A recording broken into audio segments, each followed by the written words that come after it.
Alrighty, good evening, folks. Welcome to just another Q&A session. Thought we would do another one on the back of how successful the first one was, which feels like it was maybe was a month and a half ago, roughly. Seemed to go really well. People were really keen to ask questions and just talk general footing. Because I'm obviously we're a bit mindful these days that whilst we do try to answer a lot of questions on the Monday night live show. There's just so much stuff going into it in terms of the rundown for what we want to do in the show that we do often miss a lot of questions and don't have time to add in a specific segment to do it. So I thought we'll run another Q&A in case there's still some questions out there that the listeners have and that you want to talk about and put onto the table that we may have missed in various shows along the journey. So we do try our best. But yeah, we just thought we'd have an open forum while the rest of the footy's on. To chat all things Richmond. Hawk Tim, welcome. Mortal Wombat, welcome. Paul, welcome. Hope you're all doing well. But yeah, if you've got any questions about footy, the draft, it doesn't have to be Richmond, it can be whatever. Just happy to chat any type of football if you want to vent or, yeah, whatever it might be. We just thought we'd do a massive Q&A session and just get everything out on the table. Greetings from Craigieburn, Damien, very good. Cody, welcome.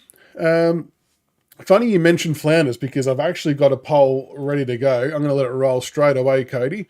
Thoughts on Blight in the forward line and Sam Flanders? I'm trying to find my right button to close that so I can actually read shit that's on the screen. Well, I mean, I put a video up on YouTube a few days ago heavily in favour of Jacob Blight into the forward line. I actually think it makes the most sense. And I know there's a good segment that don't agree with it because we've got like McKelty Lafau. I don't mind whether it's Lafau or Blight. Statistically speaking, I think Blight's the better option from a marking presence perspective. Lafau's probably better from a goal kicking perspective. But yeah, Blight's taking 8, 9 to 12 marks a game consistently in the VFL. And I understand that a lot of them are intercept marks down back or switching across the play. So it's probably not a full reflection, but that aside, his aerial presence is, I think, what we need the most because it'll actually bring our smalls back into the game. I feel like at the moment with our forward setup, and it's nothing against Fall or Sims because I love them and I love what they bring and what they're going to be, but we're just not competitive enough aerially at the moment. And my actual number one fear is that we'll burn Tom Lynch out quicker than what needs to happen because I do believe we need him to play another year. And he's going to be absolutely cooked by the time the end of the season comes if he doesn't get proper support down there. So my theory is if you got Blight, Lafau, whoever it might be, and Lynch, we're actually going to bring the ball to ground a lot more. Because you'll notice most weeks that we get, 45 to 55 inside 50s, which is a really, really good number. But I would say at least half of them, if not more, are marked by the opposition defenders. So when that happens, we're kind of cancelling out 6 of our players. So our 3 key forwards and our 3 small forwards are not being able to impact that contest whatsoever half of the time that we go inside 50. And it's just too high of a number. And we just have to try and even it out. And look, I can understand the argument about maybe we don't necessarily want to put ourselves into full-blown winning positions given that with the draft and things like that. So I definitely understand it. I just feel like if we had a more mature body down there, some of those closer games, I reckon we could have converted to wins, and which I think is going to be really good for the confidence of the team. And like I said, it's honestly more about the longevity of Tom Lynch because if he doesn't play next year, we will be in a world of hurt. Just the support he offers, the leadership he offers, taking the main defender, even though his output's not as high as what it used to be, I think it's really, really important. But on the Sam Flanders one, yeah, that was a really interesting one that come out today. That's honestly the first time I'd heard of Flanders' name being mentioned, so I'm not going to sit here and pretend that we'd heard about it and didn't say anything. Hand on heart, first we'd heard of it, well, that I'd heard of it anyway. I like the prospect of that. I mean, if Harley Reed doesn't eventuate, then yeah, I mean, Flanders playing in the midfield, he can play halfback as well. If he's out of favour at Gold Coast, I think there's definitely an opportunity that we can offer midfield minutes. I guess the byproduct or the trade-off is it might be at the expense of minutes for another midfield. It might be like, not completely, but like of a McAuliffe or Lawler or whatever. But as annoying as that might seem up front, I do think it's important that we do need to bring in a sprinkle of these 23, 24, 25-year-olds over the next 2 years as well, because there is going to be a point in time where the Broads, the Vlostons, the Prestiers and the Lynches of the world aren't going to be at the club any longer, and it's too big of a jump to go from here all the way to here. We do need to fill the middle ranks a little bit, and someone like like Sam Flanders, I think he'd be a great get. I think he's only 23, Morgs. I think he's only 23, so I'm all for it. I think it might be probably cheaper than getting Reed. Probably that doesn't make sense. I think it would be cheaper than Reed, even though he's contracted, but I'm okay with that one. I think that's not a bad shout. That's not a bad shout at all. We'll let the poll keep running. Put your votes in the poll, folks, on the Sam Flanders situation. Riddle, you reckon Ross will ask for a trade if he doesn't get game time in the midfield? It's an interesting one. Like, I know a lot of people, including even us on the Monday night show, have been a little bit critical of Ross, but then you see the club put out their mid-season report and all the metrics within that, and he's kind of tracking pretty well. Like, he's getting a lot of goal assists and inside 50s, and I'm guessing that they're probably stats that they like and it impacts the team in a positive manner. So I'm guessing that they're pretty happy with his performance, but there's no, from the eye test, it definitely feels like he plays better as a midfielder. There's just not I think we could increase our rotations through there. What my big question is, how does it go having Ross and Sonsi playing as half forwards when they aren't half forwards? Do we have a better option to give better output? I think the long-term solution's Elgar. He's obviously still young, so there's probably still room for a Sonsi and Ross to play half forward and then rotate through the midfield until that happens. But yeah, I'd be disappointed if he asked for a trade, but I could understand it as well. You've got to be careful how many players you lose in one go, I guess.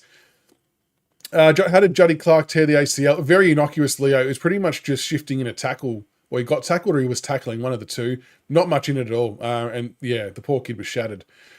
Sophie Tiggs, probably next Wednesday, I'm guessing, when we do the team selection for the Bulldogs game. We'll get him on. Scooter, if we don't get Reed in our picks, move to 3 and 4 because of Alan leaving, who will we most likely pick up?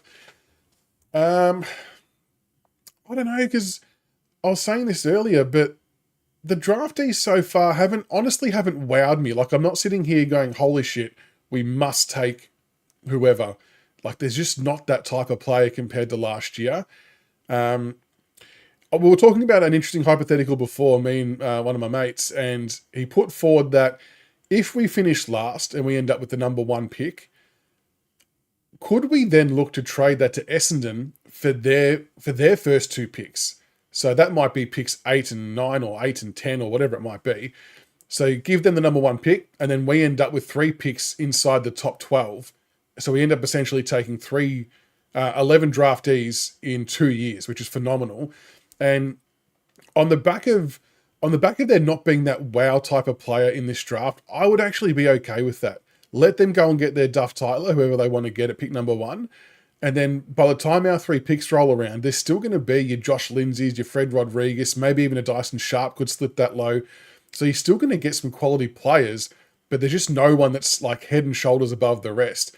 So I actually don't mind that player. I know a lot of people maybe aren't fully on board with trading a number 1 pick, but in the type of draft it is, it's actually not a bad move, I don't think. I don't mind it. Yeah, Lafau I think he'll be in line for a game very, very soon. Damien, I'm getting through the comments slowly but surely.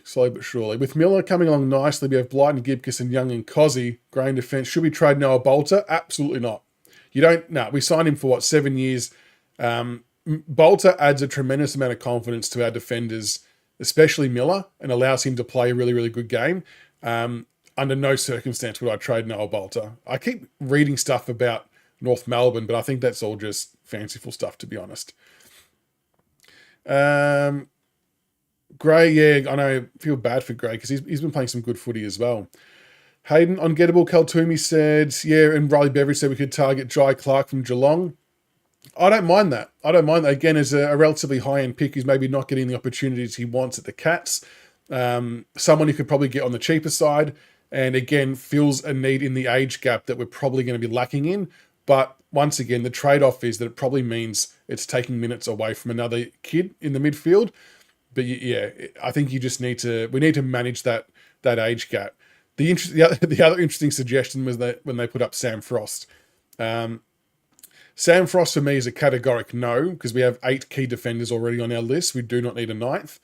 So I'm comfortable not going after Sam Frost. But Jai Clark and someone like a Flanders, definitely open to for conversations on that front. David Mills, if we overpay to get a star, who, what position, and what age?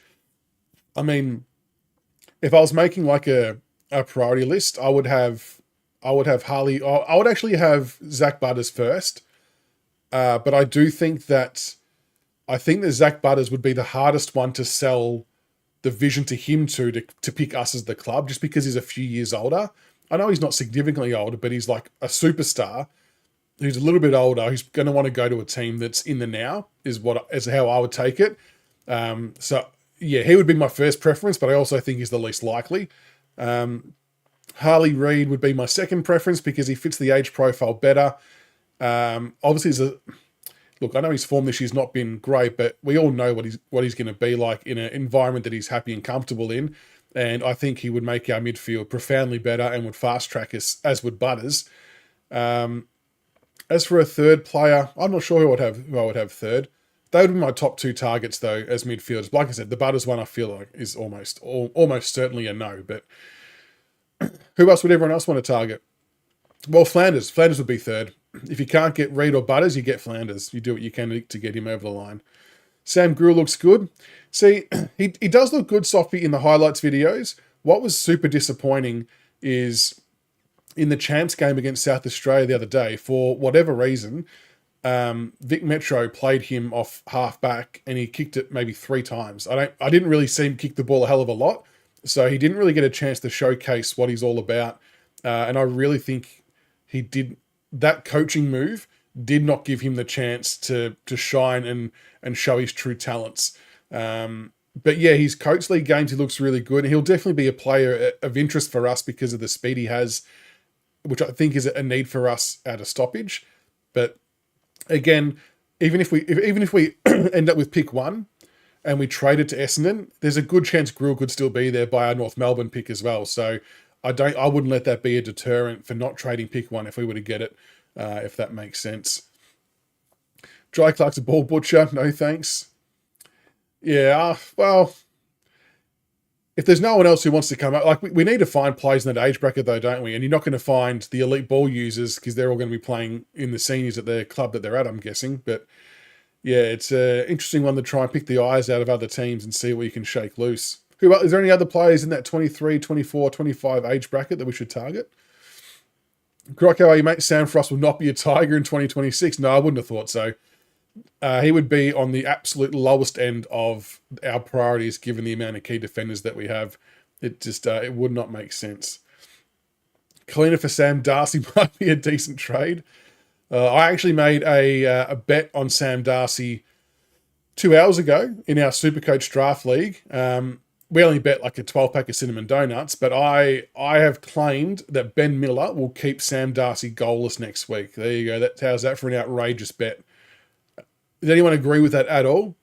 I think Miller's had a really good purple patch. He kept Jesse Hogan goalless, 2 metre Peter goalless. There was someone else in the mix as well that he kept goalless. He's had an amazing run of form in the last month, and I've just gone out on a limb and said that Miller will keep him goalless. So we'll see how that goes. Not too sure how that will pan. It has to be a direct matchup though. So if Darcy scores but he's on Bolter, I'm still alive. I'm still okay. Bolter's enough. We don't need Frosty Miller as well. Frosty. Yeah, Sam Frost. It's funny because I watch a lot of Hawthorn games with my wife and her family being Hawthorn supporters, and it's just funny to hear the crowd when he gets the ball, just the shouts of handball it, don't kick it. It just gives me some great flashbacks.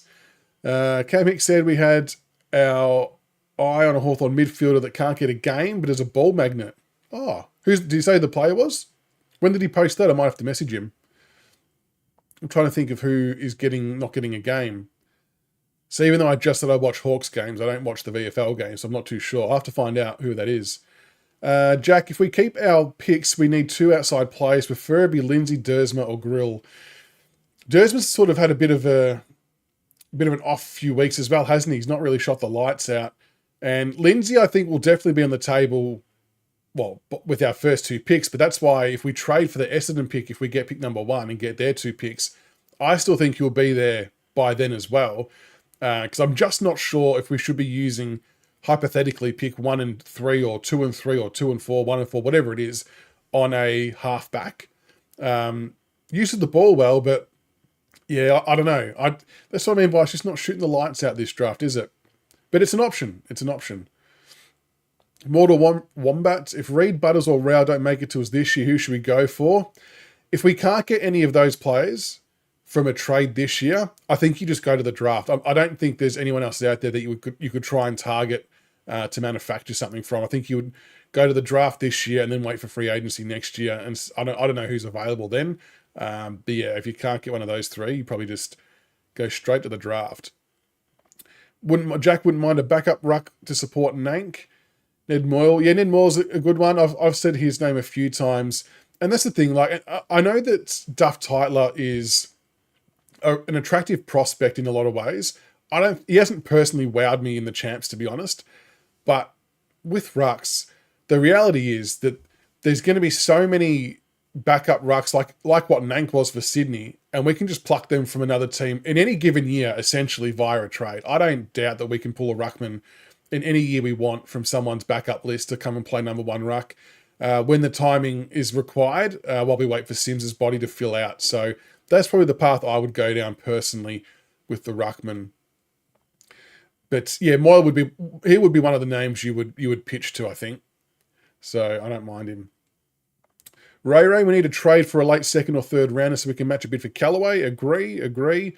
I guess as part of our mid-season our show on last night where we did our 2026 team, we spoke about delistings as well, and in the mix, not so much the listings, but players like Sonzi, like Bauer or Blight, players like that are probably going to ask for a trade for more opportunity, and that's where you're going to require that pick from to get Callaway. So I've got no doubt we will be able to make that happen. It just depends on the player that's going to ask to leave, I guess. It inevitably happens. Miller All-Australian skill. Well, I'm not sure I'd go that far, but no, I'm backing Miller in. Solar had Dan Butler to kick 2 tonight. What's he on? Has he already kicked 2? Grok, hearing we're also showing interest in Neil Ezramus. Is that how you say it? Ezramus? What's he, a midfielder? I remember him from AFL 23, but I don't really know what position he plays, to be honest. Henry Hustwaite, okay. Yeah, interesting. So my father-in-law was actually really big on Henry Hustwaite a year or 2 ago. Said he was really, really promising, doing some really good things in the VFL. I think he's about 195, 196 centimetres. He's a taller midfielder, but fairly lighter in frame. I mean, wouldn't cost much to get him at all, but I suppose the question is he going to get game time and have a meaningful impact? That's interesting, though. Leo, who is your favourite Richmond player of all time, other than Dusty? For you, it's Rance or Ruwap, because I remember your dad shouting their names every time the ball went inside our defensive in 4-50. Yeah, I mean, Richo's an obvious answer as well, I guess. He got us through a lot of dark times.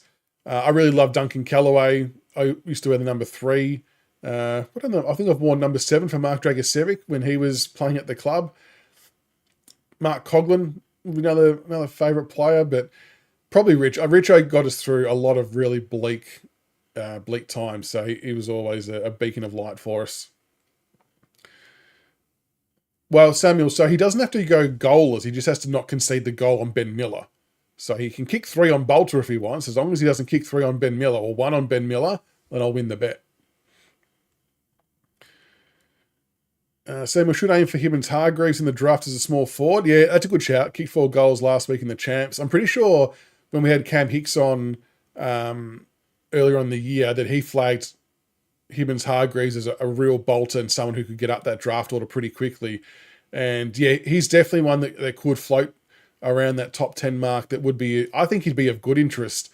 I suppose the question becomes, is he an upgrade on a Steely Green, he's not going to be an upgrade on a Seth Campbell. Ryan Mansell, players like that. He could be someone that might partner Taj Houghton quite nicely too. Can Hibbins Hargreave potentially develop into someone who can go through the midfield as well? But yeah, Stilkey's skilled, and he would definitely be a player of severe interest, I would imagine. Tubby Josh, is there anyone you think might be their last year at Richmond, either retirement, trade, or delist? Yeah, I reckon there definitely will be. If we're talking about delistings, players, it's hard to put it all into categories, but the following players I think are in the most trouble in terms of not being in the club next year. Jacob Blight, it seems like is just not in favour for whatever reason, so I wouldn't be shocked if he asked for a trade. Jacob Bauer, I wouldn't be surprised if he asked for a trade for opportunity elsewhere or delisted. Tyler Sonsie, if he's not going to get the midfield minutes that we all think, and maybe he thinks he should get, he might ask for an opportunity elsewhere. Kalina will be in a bit of strife as well. Now we've got obviously Hayes Brown, we've got Sims, we've got Samson Ryan in the VFL rucking as well. It just seems like there's a bit too many rucks going on. Who else did I have down on my list? I mean, I know Presti's come back now, but players like Prestia and Camden McIntosh would be at risk of retiring potentially. Although if Presti can keep playing the way he is, he should definitely play another year. I think that would be handy for our midfield. Was there one more name I had down? I can't remember who that one was. But there could be potentially 6 players that could either be traded, delisted, or one other opportunity. And I guess at the end of the year, you have to get rid of 3. There's mandatory 3 list changes. And this year feels like it's a bit more difficult than previous years. So it'll be interesting to see which way they go and who asks for opportunity, because you can't fit them all in, unfortunately. Can't fit them all in. Hibbins Hargreaves would be a great medium forward. Do we reckon Hibbins Hargreaves can play midfield? Parks, who are we taking with our first 2 picks? Yeah, I'm so torn on that, Parks. I really don't know. Fawcett. Thank you, Vertex. I had Fawcett. Yeah, I was saying before, the first 2 picks, that no one's really jumping out at me. Wow, holy shit, got to take him. Hibbins Hargreaves is a good shout. That's actually a really good selection, I think. I know people have said Dersma. Grill would be a good selection. Dyson Sharp, as much as I really love and impressed by what Dyson Sharp does, I feel like we've got too many of the same types of player in his mould. So for me, Sharp to us doesn't make too much sense, even though he's a good player. And I feel like we need the speed, personally. Lindsay would be great for the ball use, but again, if we had pick 2 and 3, I'm not sure I'd use pick 2 or 3 on him being a half back. And Dersma gets some good numbers, but there's I suppose a few consistency issues. And there might be another bowl. I still like Fred Rodriguez as well, just for the raw speed. I think he adds a bit of dynamic and X factor. Obviously, there's the WA factor, which may deter some people. But yeah, Fred Rodriguez has been someone that I've liked seeing for a little while. Who else would people try and draft? Who would you all try and pick if we had picks 2 and 3? Grumpy, if Miller keeps Darcy to 2 goals, he's done a great job. He'll keep him goalless. I'll back him in. Honestly, though, the Bulldog game next week scares me. There is a genuine chance that we could concede 150 points if we don't come out switched on. 67% of people are keen for Flanders. I like it. Oh, there you go. Do we have the same 6, Grok? Fair enough. Lettuce says, Uze mentioned Blight a week ago in the press conference after saying there were a lot of VFL players that deserve to be in AFL. I wouldn't be surprised if Blight played in the next few weeks. I mean, Campbell Gray was back in the VFL, so he's not even taking his spot, is he? I guess I'm tipping there'll be a game in the near future that Balter can't play because of curfew that Blight would then play on the back of Gray being injured. But I guess it's just a question of, is there room to put Blight in whilst Balter is still on the side in another role? I don't know. Probably depends on the matchup, I guess, as well. It would depend on the matchup. Yeah, Vertex, I'm not sold on this draft either. There's no Lawler, there's no Reed type. Like, they'll be all handy players, but there's no X factor or wow factor at this point in time for me. Sophie, could we trade back into the 2026 draft with our picks that we have this year if you don't think the draft is any good? We could, and we are going to need some points next year for two father sons if we opt to go for both Jack Lees and Archie Daffy. And we've also got Tanner Armstrong as an NGA prospect who is a potential top 15 pick at this stage. And obviously the great white hope is Cody Walker, which is far less likely than the other ones for obvious reasons with the father-son ties. But it's not over yet. It's not over just yet. But I mean, if Walker was to pick us for whatever reason, we would then need to probably acquire a few more picks somewhere along the line to fit all of them in. But, you know, even if Cody Walker doesn't, Tanner Armstrong's a really exciting prospect. I've got a couple of videos up of him, of his highlights. Give him a watch. He's got some good speed. He's playing as an underager in the midfield for Murray Bushrangers this year. He was emergency for Vic Country the other day in the championship. So I'm not sure. I'd love to see him get a game. I'm not sure if he will get one in the final rounds, but he's definitely one to keep an eye out for next year. So he's looking to be a likely type. And yeah, Daffy's starting to put together some good footy as well. Starting to put together some really good football. So I've got his highlights from an APS game from the other week, which I'll put up over the weekend or early next week. And then he went back to his local side, I think it's South Barwon, I think it is. And yeah, racked up 20 or 25 touches and kicked 3 goals. So he's starting to do it on a more consistent basis now, which is really interesting to see. And he's working hard on his inside game, so he's adding inside to his outside. And yeah, he's going to be a really interesting one to watch in the next year. So Solar West Coast will snatch Sharp up if he keeps it up. Yeah, it's interesting to see what they'll do. Like, I wonder if there's any thought of them going for Rodriguez being the WA talent. Do they need a Duff Tyler in the ruck sense? But I would have to say that Sharp feels like the most well-performed in the champs so far. I mean, what do you get? 32 disposals, 2 goals, heap of inside 50s, clearances. Like, it was a pretty big game the other day. And I'm not sure anyone else has replicated that or gotten near that just yet in the champs. So he's probably leading the way. Keep 2, split 3. You could, I mean, if there's a year to split picks, I would definitely be thinking about it this year. And like I said before, even if it was pick 1 that we had, I would still honestly split that for Essendon's 2 picks. I just think we can get the same type of player at 7 and 8 or 8 and 9, whatever it is. And we'll still have the North Melbourne pick as well. So I would absolutely be doing that. Seba, hearing that this year's draft is not going to be that good, would love to target Flanders. Yeah, it was an interesting one that came out today, wasn't it? Like I said, he honestly wasn't the name that I had heard. I'm not sure, Grock, if you'd heard it along the journey as well, but that's the first that it kind of come out. But he'd be a good target. He'd be a good get. We do need to sprinkle some of that age group into our mix. RFC Centre, I reckon Blight has played his last game for Richmond. Can't see him getting back in despite form. Too many ahead of him in his position. I disagree. I think he'll get back in. You just can't ignore the form. He's averaging like 24 disposals and 9 marks a game. That's ridiculous. It doesn't matter what football you play. That's crazy numbers for that position. And I think that's going to be too hard to ignore. Maybe not next week, but I think there has to be a time you've got to play him.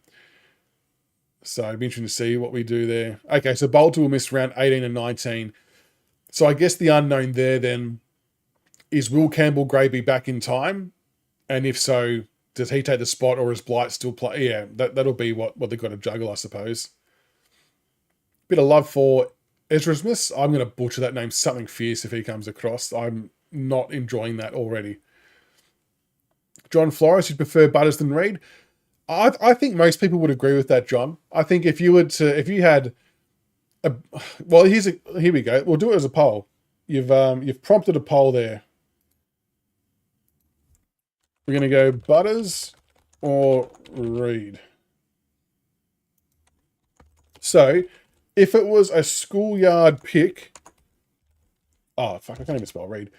If it was a schoolyard pick of football and you had the first pick, who are you taking? Zach Butters or Harley Reed? Let us know in the poll.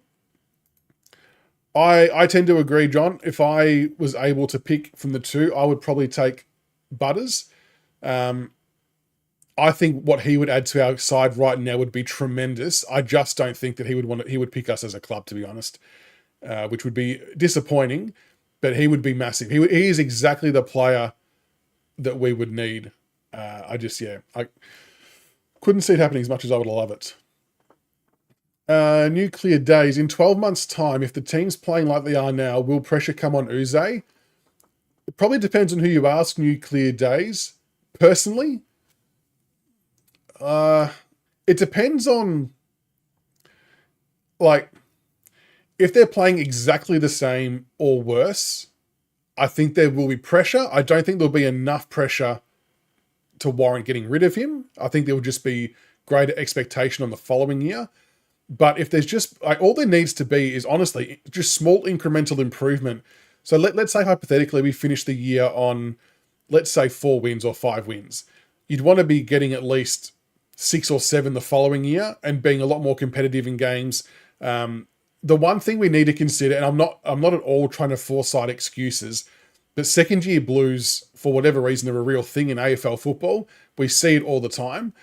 And that worries me a little bit with how many players we've got. And obviously depends on if Lynch hangs around, if Presti hangs around. There's so many factors at play as to how we might go next year. But if Lynch plays, if Prestia plays, if the kids keep progressing as they are, you would like to expect there'd be some incremental improvement on improving the wins and improving how long we're in games for.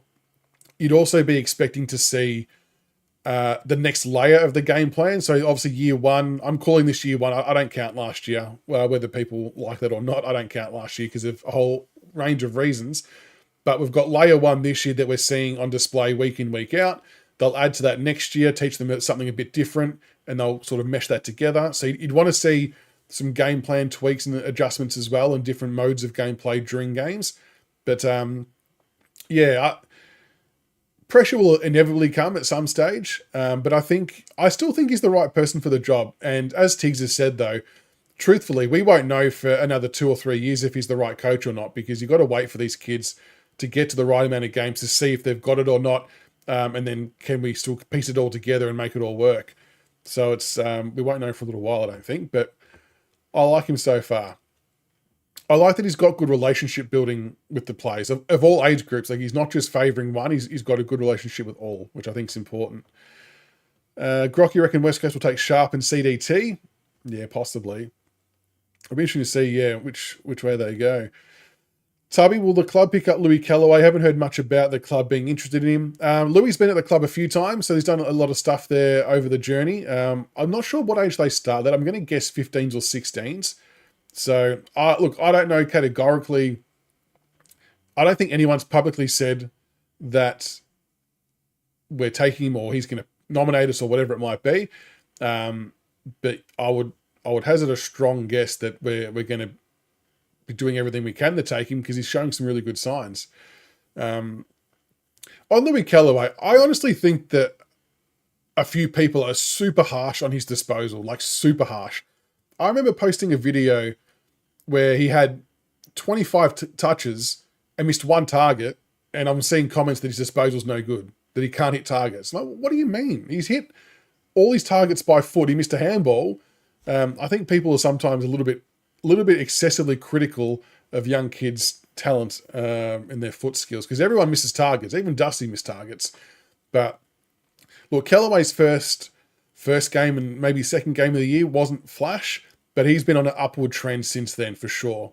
He's been doing really, really well. I'd love to see him back himself a bit more in the champs though, and like take the game on a bit more. He seems to be feeding the ball to Sharp quite a bit because he's the prime mover, which I can understand, but I'd love to see Louis, start to take a bit more risks and get involved a bit more on that front. So Solo reckons the club's all over Callaway. I reckon he's probably a mid to late second round at the moment, but trending upwards, which was good. Riley Reed, Damien, get Riley Reed in. I reckon Butters is explosive, Vertex. I like him. Yeah, it's probably a fair call, Tubby, that Reed has a high ceiling. Will he get to the ceiling? Who knows? Any more word of Collingwood swiping one of the 2 boys? No, I don't think there was... I don't reckon there was too much in that. I think it was more... if we've got to make space for a midfielder, that there's potential interest there from Collingwood. I don't think it's an active headhunt from Collingwood. I'm not sure if it come across that way, but it's not ever been something that Tiggs has ever said, yeah, they're definitely going after one of them. I think it was more if X, Y, and Z happens, then maybe we have to look to do something in that space with the midfield, and that Collingwood would have maybe flagged the name at one point in time. But I don't think there's too much in losing a Taranto or Hopper at this moment in time. Bont, an unrestricted free agent. Do we reckon, would we ask the question of Bont in all seriousness? Like, do you just throw it out there and say, hey, you supported the Tigers as a kid, wind down your career, do you want to play for the Tigers? I don't know why he would do it, because the Bulldogs are flying and really should be playing finals football for the next 2 or 3 years. Would be cool to have him though. I just don't think it would happen, as much as we would all love it to. And the 4's vacant as well, Damien, good point. Send Richard over to Bond's house. Grumpy would prefer Matt Rao. RFC Sender says, I reckon we'll start climbing the ladder next year if we get Reed. I think it will definitely fast track us by about 12 months, in the midfield especially. And then there's a flow-on effect as well that will, have impacts on other parts of the ground too. So if you can bring a bit more X factor and talent in, it's going to help undoubtedly, but it just depends on the price of what that all looks like. Paul, is Dusty definitely coming back to be a mentor, or is it just rumours? I mean, if you watch Uze's press conference from last week, he didn't categorically say that Dusty was coming back. He may as well have, though, in my opinion. Like, it seemed as close to saying that it was going to happen without saying it's going to happen. Unless he was just pumping him up to try and convince him over the last hurdle to get him over the line. But it seems like it's very strong talk and strong speculation. But yeah, I'm just going off Uze's presser.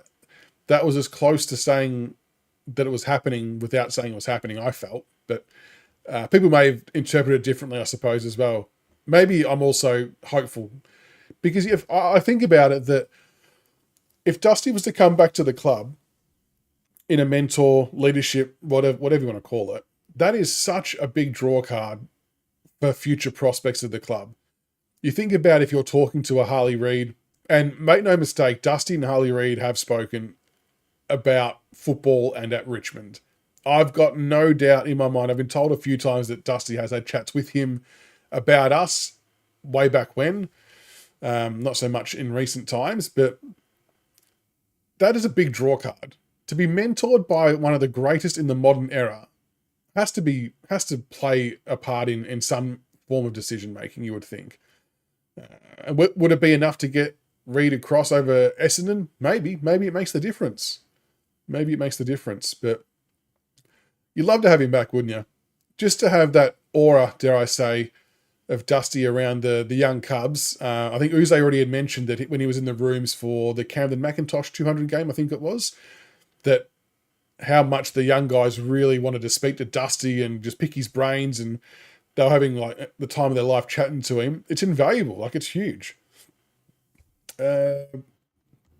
Bonds loved Richmond and Richo as a kid. It'd be good. Why is he not signed? I mean, would Bont be signing for 1 or 2 year deals now, do you reckon, at his age? He's not old, but definitely towards the latter part of his career. I can't see why he would leave the Bulldogs, though. But like you said, Grock, you'd have to ask the question. Until he puts pen to paper, you'd have to pitch it to him and just see what happens. We've got the cap space to make it work as well. So yeah, you'd be silly not to at least ask the question. Mitch, who was a better father-son prospect, Callaway or Daffy? It's a hard one to answer because they're different years. So Callaway's this year, Daffy's next year. They're also different players as well. So Callaway, I see Callaway for us playing in the back line, maybe off half back. He does have good burst away from stoppage pace and defends okay. Kicking skills, I think, are not too bad as well. It might get rotated through the midfield at some point. He's probably got to build up his frames to be able to get to that point in time.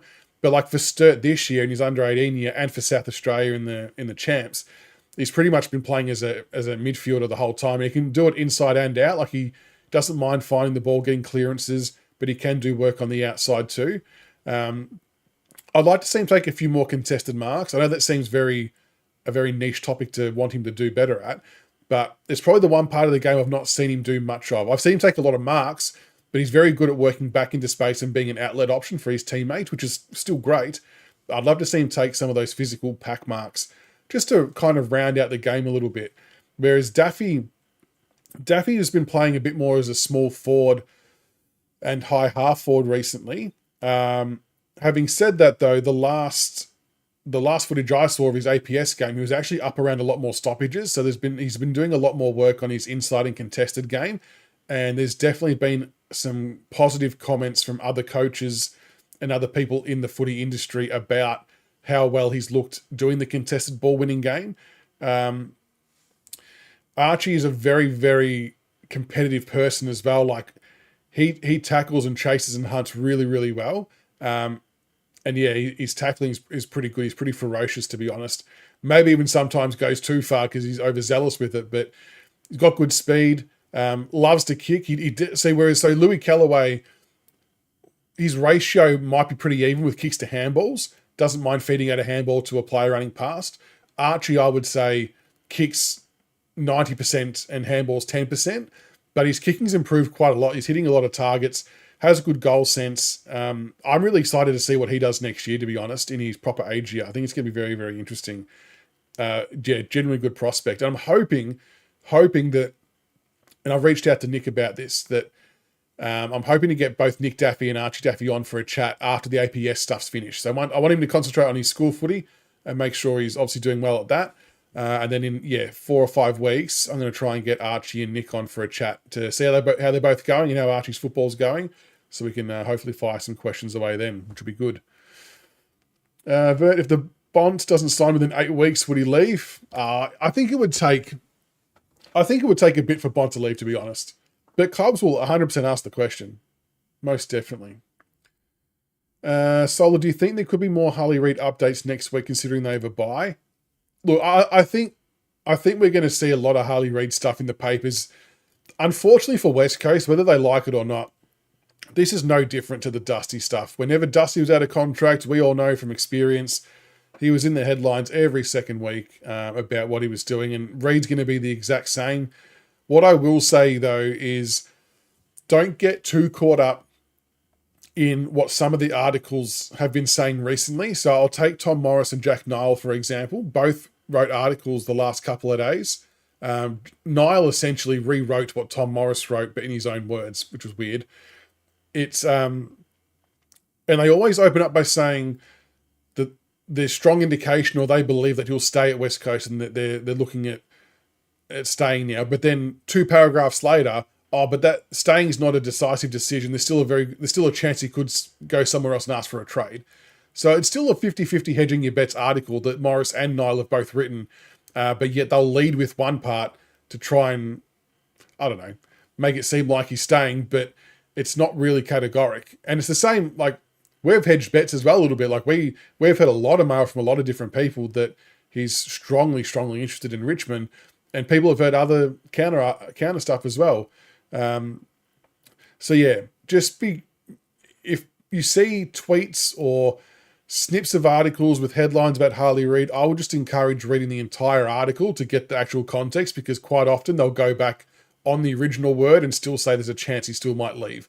So until he puts pen to paper or says he wants to go to X, Y, or Z, then yeah, it's an open race, I reckon. It's an open race. Nuclear Days, of the 6 players mentioned that might leave at season's end, do any of them have much trade value? Not really, I don't think. Tyler Sonzi might get like a 3rd rounder. Jacob Bauer, I don't think would demand much. Maybe even a delisting. Jacob Blight's probably the one where you get the most value, and it maybe even based more of potential, but he could be involved in a Harley Reid type deal, potentially being from WA. Maybe a 2nd rounder or an early 3rd rounder for Blight. It's really hard because they're just not getting all the runs on the board at AFL level. But yeah, if we're talking about the Callaway pick, for example, we probably only need another 2nd or 3rd rounder to be able to get it done. So hopefully we can make something work. What else we got? Grock says, still want Fred Rodriguez in the draft. I'm with you, Grock. 17 disposals, 2 goals and 6 tackles in the champs. Or, I tell you what, Fred Rodriguez and Hibbins Hargreaves would be a great addition. That would be a good 1-2 punch. I would be all for that. And you know what? I reckon you could do that. Let's say we got pick 1, because we finished last.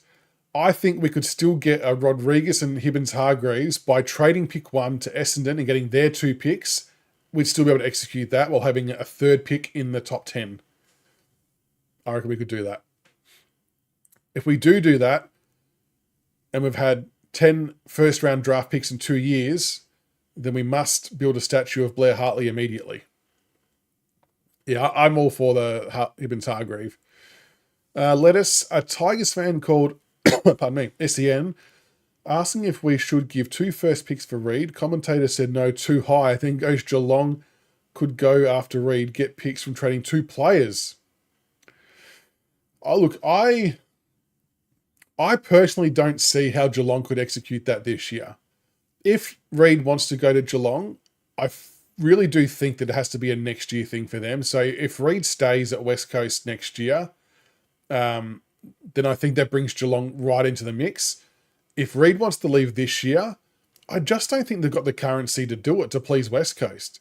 And this is where AFL is a little bit backwards in a lot of ways. You look at NFL, baseball, whatever. If a player who is in contract tells the club they want to leave, the club will facilitate it. The club will say, okay, you want to leave, that's fine. You're going here because they're giving us the best deal. The player doesn't get a say. They just get told where they're going to, and that's it. At AFL, if the player's contracted and they want to leave, they still get to dictate and give terms or have a say on where they want to go. So it's actually quite backwards. But yeah, if Harley Reed wanted to leave this year, or at the end of this year, if you're West Coast, Richmond has to be your first option, closely followed by Essendon. Just based on the draft capital you can get in return, they can satisfy those needs pretty easily, and both clubs can pay Harley Reed a decent amount of money. I wouldn't pay as much as what maybe Essendon are thinking of paying, but yeah, if you're West Coast, you would be pushing for that scenario. But yeah, I just think the players have too much say if they're contracted.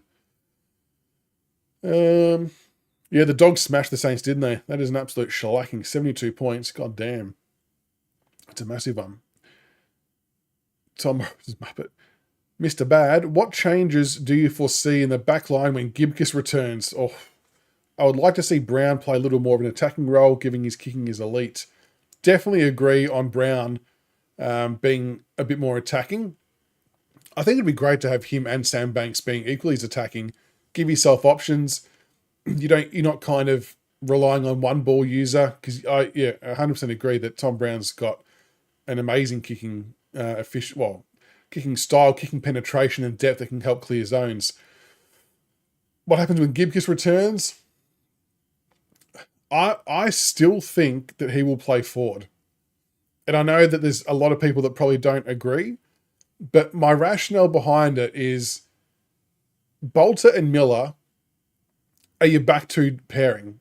And I don't see Gibkus pushing one of them out of the way, because they've got the consistency on the board. They've got the relationship, the back six is pretty settled and working well together. So I can't see Gibkus, as much as I think he can be a great footballer, I can't see them dislodging one of those defenders to put Gibkus in. I don't think you would drop Trainer for him. Broad and Vlosten still have a need. I don't think you would drop one of them for him either. So I really do think that we may see Gibkus play up forward, which he did do in his first few games at the club and showed some really good leading patterns. Has a great vertical leap, can take a mark, and kick. I'm pretty sure his goal kicking was handy when he did it in his first year or two. So I wouldn't be against seeing him played forward. I think that's where he might fit in the best, but still, long term, it's still a really tough question to answer, because, yeah, at some point, Fall, Armstrong, and Sims are all going to come on as well, and they're going to need forward spots. Lynch won't be there anymore, but I'm truthfully sold that Gibkus could be a good forward. Balter equals Rance, Miller equals Asprey, Gibkus equals Grimes. Possibly, but then what about... that's all okay if we settle on Trainer playing wing. But it doesn't fit for the now, though. I think for the now, that doesn't work because we've got Broad, we've got Vlosten, and you've got Banks and Brown. So I'm not sure how he fits in the now, but future, that maybe works like that. Yeah, it's going to be fascinating to see how they fit him in. Widescreen, which player has surprised me the most this year? I reckon it's Seth Campbell. Like, exiting 2024, going into the preseason of 2025, I didn't really have a second thought about Seth Campbell having the year he's having. In fact, there was probably a few times I didn't have him in my predicted 22s in the lead up to round one, to be honest. It probably wasn't until late in preseason, some of the practice games, is like, oh, hang on, he's actually going okay. And I think he's had a really good, we'll call it a breakout year, I guess. He really surprised. I didn't see that coming from Seth Campbell. It's been really impressive. And, you know, the AFL measurements show that he's, what was he a couple of weeks ago, the 19th ranked player in the AFL, which I know is probably a little bit flawed in some ways, but yeah, he's doing really good. He's doing really good. Who's everyone else's? What other players impressed everybody so far this year? Is there anyone that people have gone, oh wow, that's been impressive? Yes, Campbell is on the verge of an extension. So Campbell did trigger a clause to extend contract, but I think the club's wanting to scrap that and rewrite a new contract to give him a bit of a healthy bump, which will be good. Dave, you reckon Gibkus will be forward as well? Widescreen. Who do you think the most important pick to the rebuild is? I think it's Cody Walker, as he's projected to go top 3 next year. It means we could trade 4 firsts for a game. Yeah. I mean, if we can somehow convince Cody Walker to pick Richmond, it would be unbelievable for a lot of reasons. Obviously, the kid's super talented, and it would absolutely crush Carlton beyond belief if he picked Richmond. And like I said, despite what many people have heard or claim they have heard from more the Carlton side of things, that it's a done deal, he's not picking anyone else. It's not as done as what they think. It is still very much a live and open race, albeit weighted towards Carlton. I'm not going to deny that. Definitely weighted towards the Blues. But we are absolutely putting our best foot forward. We have seriously impressed them, Cody and his team. And we are doing all of the right things. And yeah, it's not as closed off as some may lead you to believe. Again, not saying he's picking Richmond. I want that on record, but there's still life. There's still life. Trainer's a ripper. Agree. Grock says, actually, Brown has taken a few good marks, kicked some goals this year. Or I don't know whether I'd put Brown forward over Gibkus. I reckon Gibkus offers more at forward and Brown offers more down back. Brown and Banks is a good 1-2 punch. If we got Flanders, I could handle Brown going forward because Flanders could then play midfield and half back. So then you got Banks and Flanders. So that could work. There's going to be some serious selection headaches soon, which is a good thing. Damien, could we develop Tom Brown to play similar role to Jordan Dawson? How good is Jordan Dawson? He has to be the best last quarter player I've ever seen. If you watch most Adelaide games, if they're in a tight seesaw contest, he every single time steps up in the last quarter in a ridiculous manner. It's unbelievable. I would love if Tom Brown could play like Jordan Dawson. I reckon Dawson's a bit more of a better mark contested wise than what Brown is currently. Having said that, Tom Brown did take 9 marks last week, so that's a good step forward. Tubby Josh, I know he hasn't played many games, but could you trade Liam Fawcett to a team that's desperate for a key forward? You definitely could. And I think Grock, you might have even said Port Adelaide on the show the other night, last night. I do think that Fawcett's been a real unlucky victim of circumstance, that he had a bit of a rough year with, was it glandular fever and an injury of some type, I think. He's looking okay though, isn't he? I mean, he's not doing a lot wrong. And even the game he came in and played for us this year when Tom Lynch was out, played well, plays all right in the VFL too. But then the club's obviously gone and picked up Armstrong, Fall, Sims, who may be ahead of in the pecking order. And it wouldn't surprise me if Liam Fawcett maybe asks for further opportunity elsewhere if he doesn't think he's going to be ahead of those other guys. Or it could be the opposite, and maybe he's going to show that bit of drive and grit and determination and back himself in to be ahead of those players. And then you've got a really hot competition for spots. That would be a great outcome from a club perspective. From his own personal perspective, I really wouldn't blame him if he asked for opportunities elsewhere, if he's just kind of reading the tea leaves. But yeah, you never know. Maybe he backs himself in and puts in some good work and pushes them all out the way. And that'd be a huge result. It'd be massive. Vertex, what's the news about Banks, Mansell, and Tassie? Will they stay as well as Seth? Everything that we've heard has indicated that Seth, Banks, and Mansell won't be lured by the Tassie factor. That can change though, but the early talk was always that they weren't interested in it. But money can talk and situations can change. I mean, Tassie got to get a stadium first, don't they? What a travesty that would be if they couldn't get that. They deserve a team. Paul Lee always thought Banks could replace Rioli, but didn't get played there till Shorty got injured. This is a good point, Paul. This is a good point. So what does everyone think? So Jaden Short is probably available for selection against the Bulldogs next week. Let's assume he gets selected. Where does he play? I will be filthy if they remove Sam Banks from the half-back line and put Short back there. You just can't remove Banks after what he's done in the last month. I just don't think you can. I would be all for Jaden Short playing half forward and seeing how that goes. I've said for about 6 or 7 months now that I felt like we needed to reinvent Short a little bit to get the enjoyment back into his game and mix it up for him. And the half forward role, you know he's going to win the ball. He can kick the ball 60, 65 metres off a step. And I think he can create a bit more forward pressure as well in some ways. And it adds a bit of experience in that part of the ground too that we don't have a lot of in. So I think that actually could be a win on a multiple fronts if we played him at half forward. But I'm not sure whether the match committee will do that, to be honest. Where does everyone else see Shorty playing? Let us know. What else we got? Leo, so it's basically just waiting on Banks out of the Tassies sign long term. Yeah, Manchester, there's nothing to worry about. Yeah, I mean, the quicker we can re-sign those guys, the better, of course. Andrew Denny's been impressed with Miller. David Rose, Armstrong, and Fall have impressed.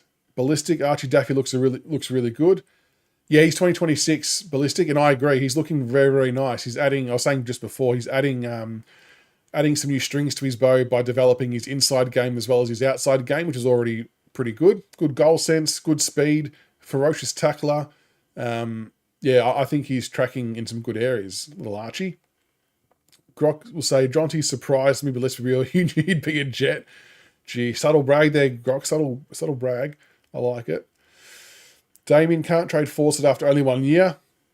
So when I mentioned about a trade, I more mean that if he asked for opportunities elsewhere. If it was Richmond, I don't think we would actively shop him.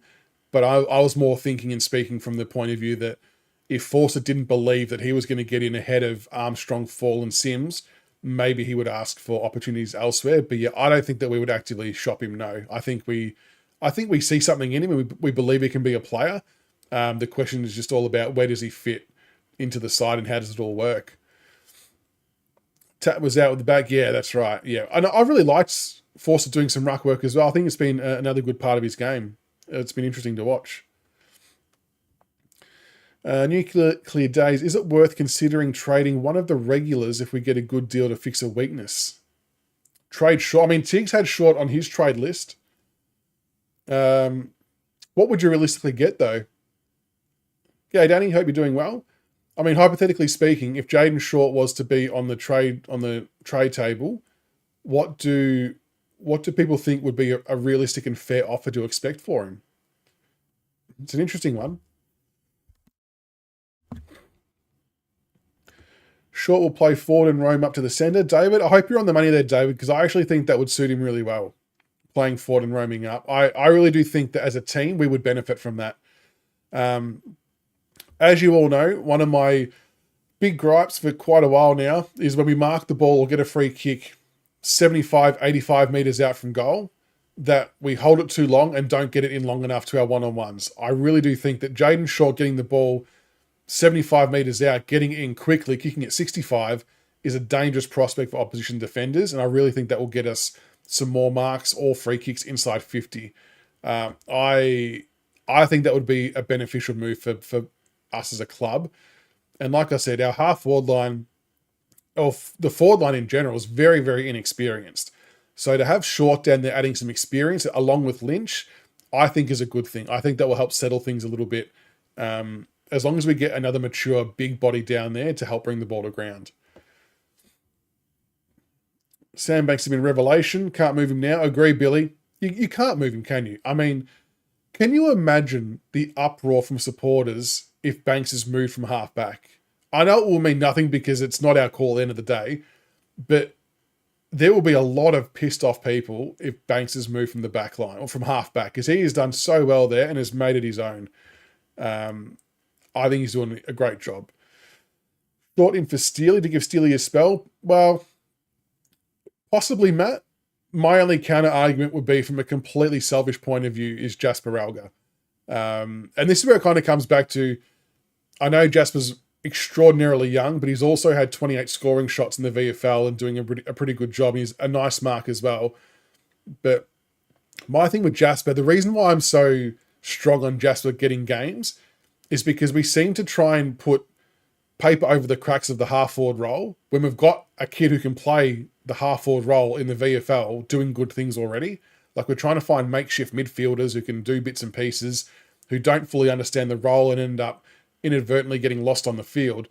I just think, I know he's young and not fully experienced, but I just think Jasper's got something to offer there. I know he's going to get his chance, and I know I'm being impatient, but I really do think that he can provide something in the short term and most definitely long term.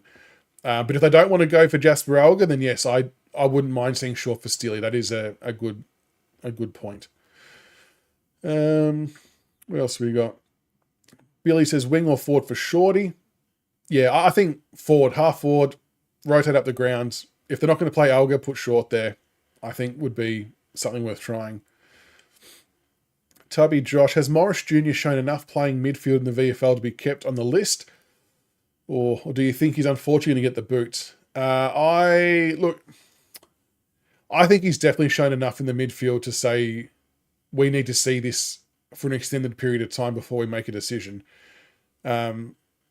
His game, not the one just gone, the one before, we had like 25 touches, heap of clearances, a couple of goals. It was an unbelievable game. Unbelievable game. And the game last week, I'm pretty sure he got hurt and was off for 5 or 10 minutes, and I'm not sure how that impacted him.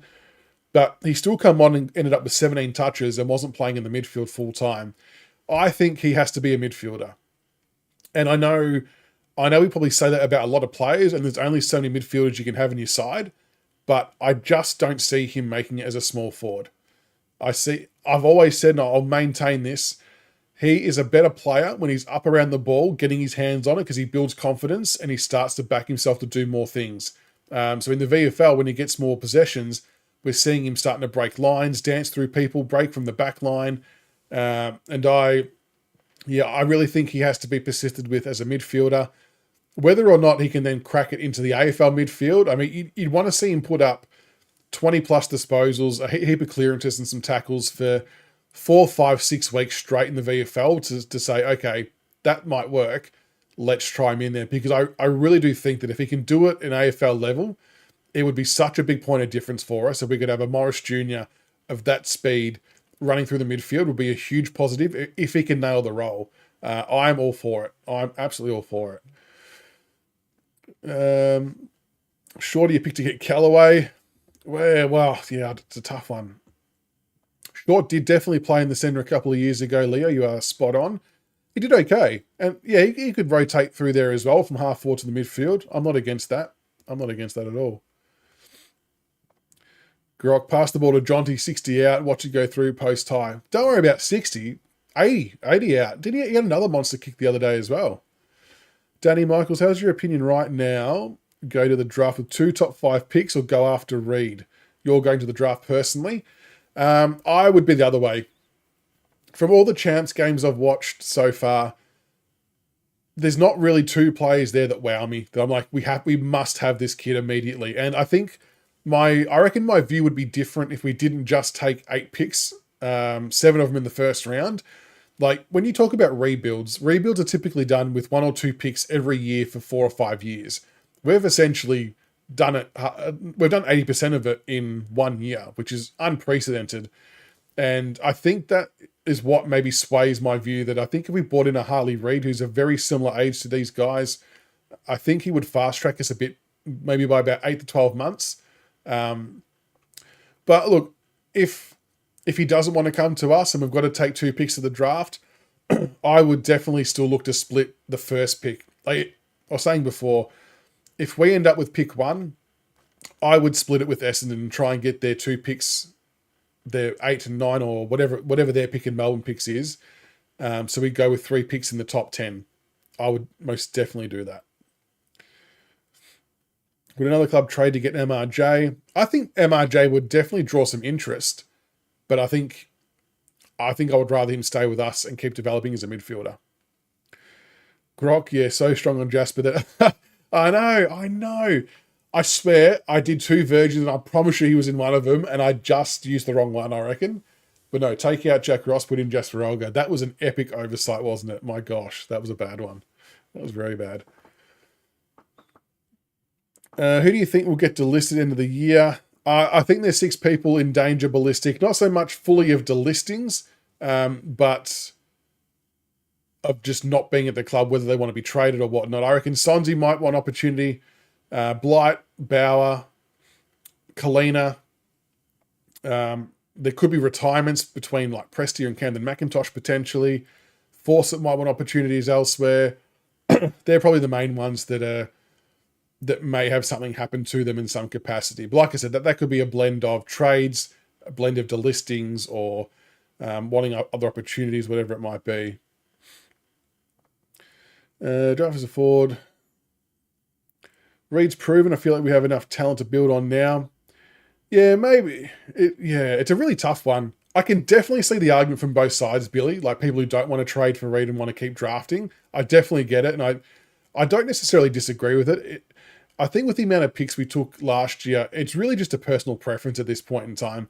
We're very, very fortunate that we were able to get all those kids, and they've all seemed to do all right so far. And then further to that, the picks we took from like 2021 and 2020 and 22, they're starting to come on a bit as well now. So we've gotten a little bit lucky there, which is good. Widescreen, based on last year's draft, the top 7 would have gone first in this year's draft. Yep. Meaning any player in this year's draft would have gone 8th in this. Yeah, I 100% agree, Widescreen. 100% agree. And that's what I mean by there's no wow factor. I know Sam Lawler and Harley Reed are very, very unique types of players, but even if you take Lawler out of last year, there was still Fino Sullivan that was touted at 1. There was still Jagger Smith. There was still Josh Smiley. All of those guys were, Sid Draper even, were all kind of around that number 1 and 2 mix for a lot of it that are pretty handy players. I just don't see that same thing this year yet. And there's still a few games to go on the national champs, so someone might put their hand up. Yeah, Sharp's probably the one who's put his hand up the highest. I just don't think we need a Sharp type. What does everyone else think on Dyson Sharp, draft-wise? Do you think we've already got too many of his type, or would you still take him? Damien says, don't worry, Michael, can guarantee you that by the time the draft, there'll be 2 absolute stars you will love. Will there, though? Will there? I mean, I'll support whoever we pick, don't get me wrong. Mr. Bad Dow. I think Dow might not be popular opinion. I reckon Dow's had a ripper year. And it's really, really unlucky for him that he's hurt the knee. And I know he's on 1-year contracts. I would honestly not be disappointed if we offered him another 1 or 2 year deal now to show support and to show confidence in him. The role he plays for the side is actually really valuable, and he got really good at it. Like dishing out the handball, getting it to the right player. we're not expecting him to get 25 touches a week. We're not expecting Dow to get 400 metres gained every week. It's not his job. His job is just to extract the ball from the contest, get it out to Lawler, get it out to whoever, Banks who's running past, Taranto, Hopper, whoever it might be. That's his job. And he was doing it really, really well. And you could see the confidence growing in Dow each week. He felt like he belonged. And I thought he fitted in really well. And I know last year he copped a fair bit of shit because he was asked to play the number one mid when he's not. And I was trying to put that across a lot last year, that when he gets the chance to play as the third or fourth mid, which is what his role should be, I think we can see him flourish, and he has this year. So, look, while these kids are still young, I wouldn't be against keeping him on the list for another year or two for sure. I think if something happens, like if someone goes down and is out for an extended period, or there's suspensions, you know that Dow can then step in and play a role. And I think that's important to have those type of players at your club.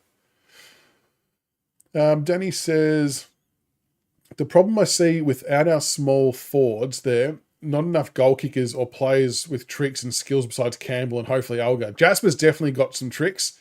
And that's the other part of my argument with Jasper Elgar is I feel like we've got Mansell and Steely Green, who are both very good defensively in pressure acts. Mansell was good at hitting the scoreboard, but probably hasn't as much this year as we would have liked.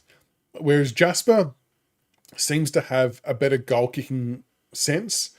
Takes a good mark. So Steely Green doesn't take those big marks inside 50. Whereas if you watch the VFL, Jasper's taking contested marks against key defenders. Like, he's young and he's not small, but he plays a lot taller than what he is. And I think he can add another marking threat inside our forward 50 that we don't currently have. And again, I know he's young and inexperienced, but that's the other reason why I want him in. Clark was a huge loss. Mr. Bad, agree. And you know what? With Juddy Clark, there's definitely an argument to be had that he should have been playing AFL that week. Same as Campbell Gray. Geez, it's so unfortunate, isn't it? I'm glad that we're sticking by him, and as difficult as it's going to be for him mentally to go through another rehab, I'm glad he's doing it. He's young. There's time on his side, and you look at Menzel from Geelong. You look at Malcheski. There's probably a few other players who have had multiple knee reconstructions who have come back. It's not easy, but it's definitely doable, and I definitely don't think he should retire unless he wanted to, but I wouldn't be forcing the issue. I still give him a chance to come back, and he was showing so much at VFL this year.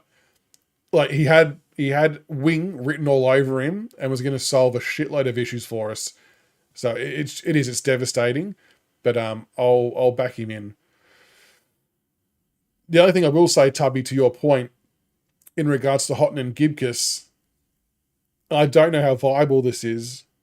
I would almost consider not playing them at Beaconsfield if we have more games there. I just don't know whether it's worth it. Like I said, I don't know how many we've got, but I would consider not doing that. Thankfully, Houghton's debut game for the VFL for the Bulldogs is at Marvel as a curtain raiser, which is awesome. And yeah, I'm calling that early. He's definitely playing. I think EJ said last night that Greeners on the club's podcast pretty much said he's locked and loaded for the VFL. So let's see him in. Rational. Sharp's kicking's problematic. Good kicks are a must. It's really, I don't know if there's really a real standout of a kicker in this draft, is there? He still hits his targets. He'll miss some as well, like what most players will do. I still think we've just got too many of the same type. Like what you just said, Danny, too many like Sharp. We need speed breaking the lines. I agree with that. And as much as Sharp, I think, is a good player and will be a good player for whoever drafts him, yeah, I just think that we've got too many already like him, and it just wouldn't suit us, I don't think. Bit of love for Dow, which is good to see from David and Paul. Billy, I like the wording here. When we get Cody Walker and Reed, we do a streaking round one on Punt Road. I definitely won't do that, but I might go and buy a robe and go full CB, and we'll robe up for it for an episode. If Cody Walker nominates us, it would just be worth it for the melts alone. Just think about it for a few seconds, what that might look like from a Carlton perspective, and all the different Twitter accounts you see, all the different big footy accounts you see, it would be unbelievable viewing, and we would get so much mileage out of that. It's not funny. Grock, we would have a field day with this. Damien, I think that's a very good comparison, albeit I know it's early, but I'm with you. Elgar should be our version of Jamie Elliott. I like that. I think that's a great call. That in my mind, you are bang on. In my mind, that's what I'm picturing.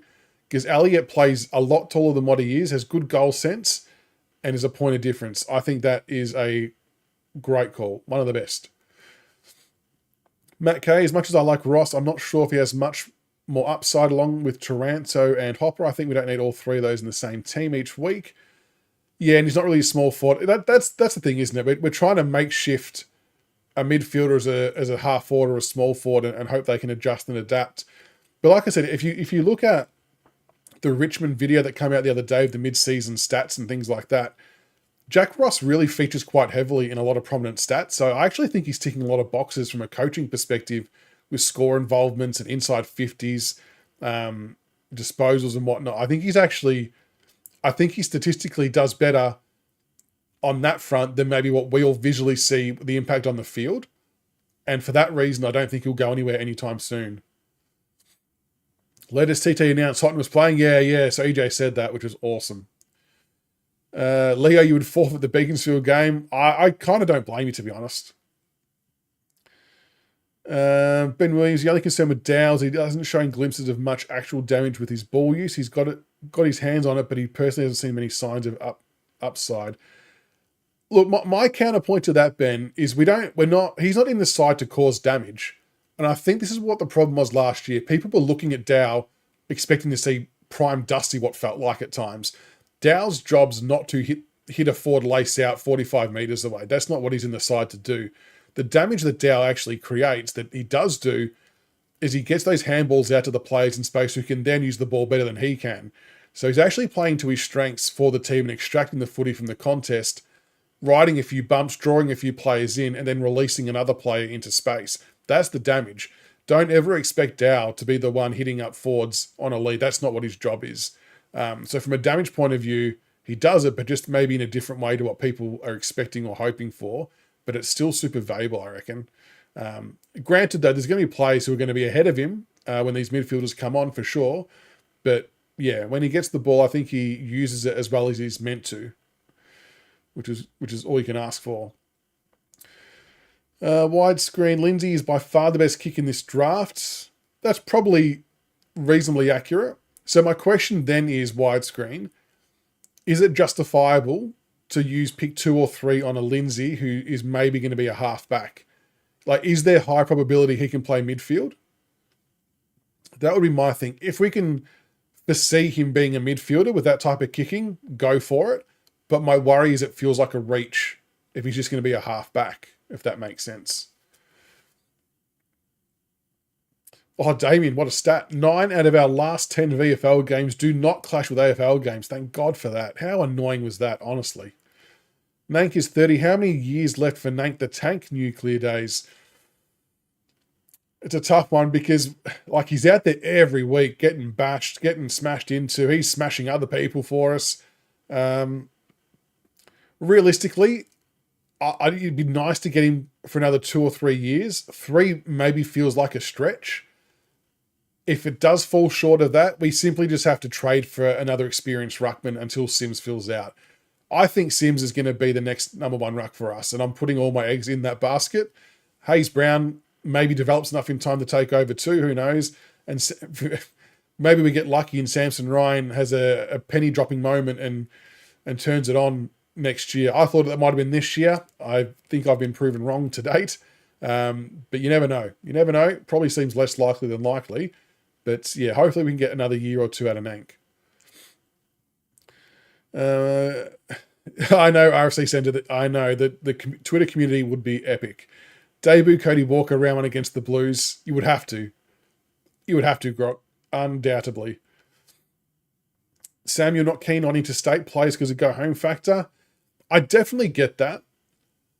But like, I've always been of the thought that at some point in time, you got to back yourself in as a club and your culture to provide the best environment possible that the player wants to stay at your club. To me, if you have a good enough culture, the rest is almost going to take care of itself. And I know people say, oh, we lost Baker, we lost Bolton.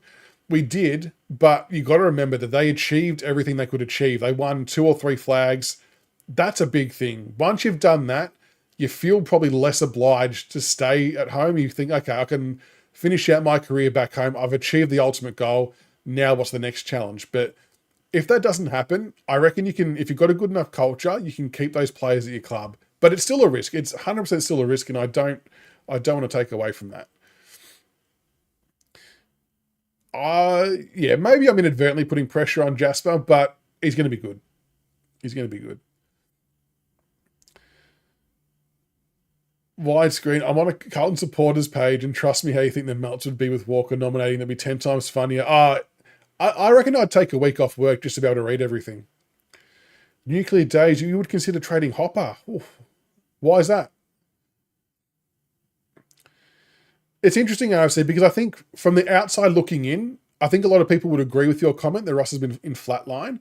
I think the actual numbers that the coaches value don't say the same thing, though. I think the metrics they would use differ to what we see and what we would gauge, and I reckon they're going to keep him in. Might be proven wrong, but that's just kind of the vibe I get from the Ross situation. George, I reckon the time stamp would be next year, I imagine. Yeah, so the 2026 draft. Yep. With Samson Ryan not really developing, would it be worth letting him go? I don't think so. The only reason why I say I don't think so is if Nang does go down or get suspended, whilst I know a lot of people aren't massive fans of Samson, I think he's still a very good backup option to have while Sims is filling out. We couldn't throw Sims in as number 1 ruck for an entire game. He would get slaughtered and it would not do him any good at all. Make Cody the sub. I'll be back in a sec.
Oh, I drank about 2 litres of water very quickly. How cool are these, by the way? Little bouncy high bounce balls. What do I reckon? Oh, I'll scroll back up and see the other ones. Simpson Ryan. No, we did that one. Widescreen with Sharp. I could see West Coast picking him as they'd like the SA players. Closer to home, fair enough. Yeah, there'll definitely be some pull for the Crows or Port to take him. Like I said, Sharp will be a good player. I just think we've got similar types, I think. Samuel would genuinely go for Flanders over Reed and Butters because he would be cheaper to get. Fair point. Best way to rebuild would be both having youth and experience. Yeah. We definitely need to add a sprinkle of the 23 to 25-year-olds into our team over the next couple of years. Flanders would be a good get, I reckon. And like I said, I didn't really know that he was going to be a potential option for Vic teams until today. So he would be very interesting. Walker. What else we got? What do you reckon of Tom Sims, Christian? I love Tom Sims. He will be our next number one ruck. So he was drafted as a ruck forward. I know EJ's a super big rap for him as well. The player we kind of likened him to is a more aggressive version of Tim English. And I don't know whether he'll get to Tim English heights. Tim English is obviously a very, very good ruckman, but he just has those really athletic traits. I think he did do athletics before he played football, so that makes a bit of sense. But he gets around the ground well, attacks the contest well, has a bit of mongrel in him. Just needs to obviously fill out and put some size on so he doesn't get pushed around. But give him 3 or 4 years or however long it takes, he will be our next number one ruck for sure, I reckon. Or our long-term number one ruck anyway. Blair Hartley just knocked on the door. That's it. Yeah, got Blair on the bat phone. South Australia currently, or South Africa, should I say, 8 for 135, 77 runs behind. Whew, close finish. Close finish. I appreciate that, Levins. It's true. It's true. It doesn't cost anything to hit the subscribe button, and I'm trying to get to 4,000 by the end of the year. I initially was going for 3,000, but then we hit that, so we've had to change the goal. Could we get Soldo back? What do people think? Would you want Soldo back? I mean, hasn't that worked out well for us? I'm not sure what we converted those picks into. But yeah, that's really backfired on him, hasn't it? I feel bad for him because he didn't do a lot wrong. He just wanted opportunity and he thought he was going to get it, and then it just hasn't happened at Port Adelaide either, which is a bit of a shame for him. So a few people are all for Cody being sub. I know we keep talking about him, and it's like we're trying to talk it into happening, but shit, it would be funny if it did. Widescreen says Lindsay could eventually, be midfielder. I'm not sure you need him there, though, as we're going to have a ton of mids anyway. Just need great ball users. Great ball users are definitely handy. Oh, we don't play at Beaconsfield again this year. Very good. Very good. Grok, you would do force it for Soldo straight swap. Wow. It's a big call. Don't mind it. Don't mind it. How does everyone think we're going to go against the Bulldogs next week? Are there any expectations even for the rest of the year to how many more games should we win? I think the back half of this draw gets substantially more difficult. I'm trying to think of what games we might win. You'd like to think the Essendon game would be a shot. The game we played against them just recently, if we had Nank, Lynch and Balter, I think we win that comfortably. And they might be a bit of a different prospect in a few weeks' time, but I think so will we. I think I'm actually genuinely excited about what our team will look like in the next 4 or 5 weeks. It's going to be fascinating. And speaking of that Essendon game, I really do think that round 18 Essendon game, we are a legitimate chance to see 7 draftees of the 8 from last year playing in the AFL. So by then, there's a solid chance that Lawler's back from the hamstring. I reckon Taj Hotton's going to show a bit earlier and could get a game. Jonty Fall, Sims, Trainer, they're always thereabouts already. Smiley, I feel like that this might not be popular. I feel like once Sonzi has completed when Smiley's completed his fitness regime, whatever they're doing, I feel like they're going to bypass VFL and go straight to AFL because he'll get as much conditioning AFL than he was getting at VFL, but I think he'll show more in the AFL. I don't know. I just have this weird feeling that they're going to get him prepped to come back and play AFL football, not VFL. Could be proven wrong. And Jasper should be a chance as well to be playing by then too. So, yeah, round 18 versus the Bombers. Keep an eye on that, I reckon. That could be a big game for us. Soldo's a cult hero. Still remember when he put Gorn on the floor and scored a goal. Invite Uncle Roger, YouTube sensation, to come on your show. Who's Uncle Roger? I've not heard of him. Yeah, Bulldogs are flat track bullies. I think historically we've not done well coming out of buys. A lot of teams don't. So it's going to be interesting to see how we bounce back after a week off. The Bulldogs, they could be a top 4 side if they got their shit together. I know Treloar's been out for a little bit and he's now back, obviously. Bont has been out for a little while. He's sort of just doing his thing. Sam Darcy, I think, will be one of the best players in the competition shortly, if he's not already. He's a freak. So it does concern me a little bit. And who made the point in here? Samuel, the midfield. The Bulldogs will slaughter us in the midfield. It's not only their ball winning ability, it's their spread from the contest. Like the players that worry me the most are Ed Richards, who I was obviously keen on getting into the club until he re-signed. Treloar, and probably Bailey Dale with their outside speed. They are the players that worry me the most. Because if Libba and Bont or whatever get the ball and feed it out, we don't have the speed to go with them in the midfield, and it could get ugly. I think our defence could be under the pump massively, which would be a concern. No, I don't know who Uncle Roger is. Who is he? What's he all about? I feel like I'm missing something now. Who does Smiley come in for in the AFL, Ben? If I was to have to pick someone right now, I'd probably say Jack Ross. But there's obviously a little bit to play out between now and when he's going to be available. But that's the other thing too. Like, when Smiley does come in, similar to Lawler, we all want him to play in the midfield for a bulk amount of time. I get it.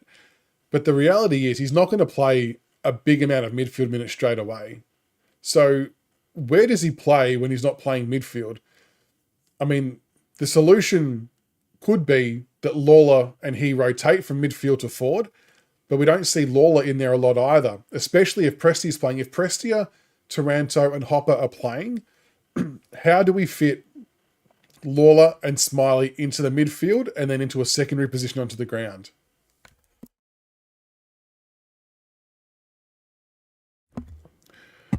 It's a question I haven't quite worked out. I mean, and Smiley being 195 centimetres, he could pose some serious issues while resting forward as well as a genuine marking option.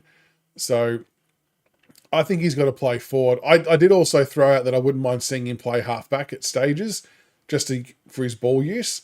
But what worries me there is the lack of speed, I guess, with a modern day AFL half forward. That might not work.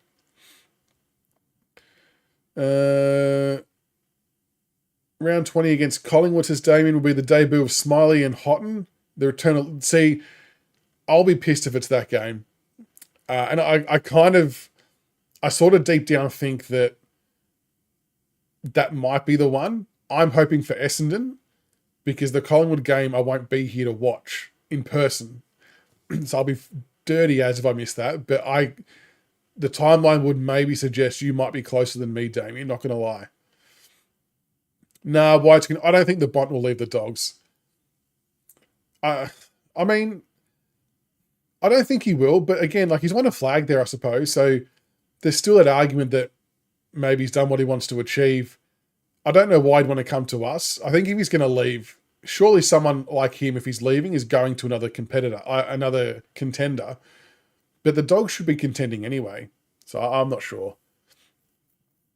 It'd be remarkable if he left, I reckon. He got famous for reviewing egg fried rice recipes. Oh, really? I have to look it up now.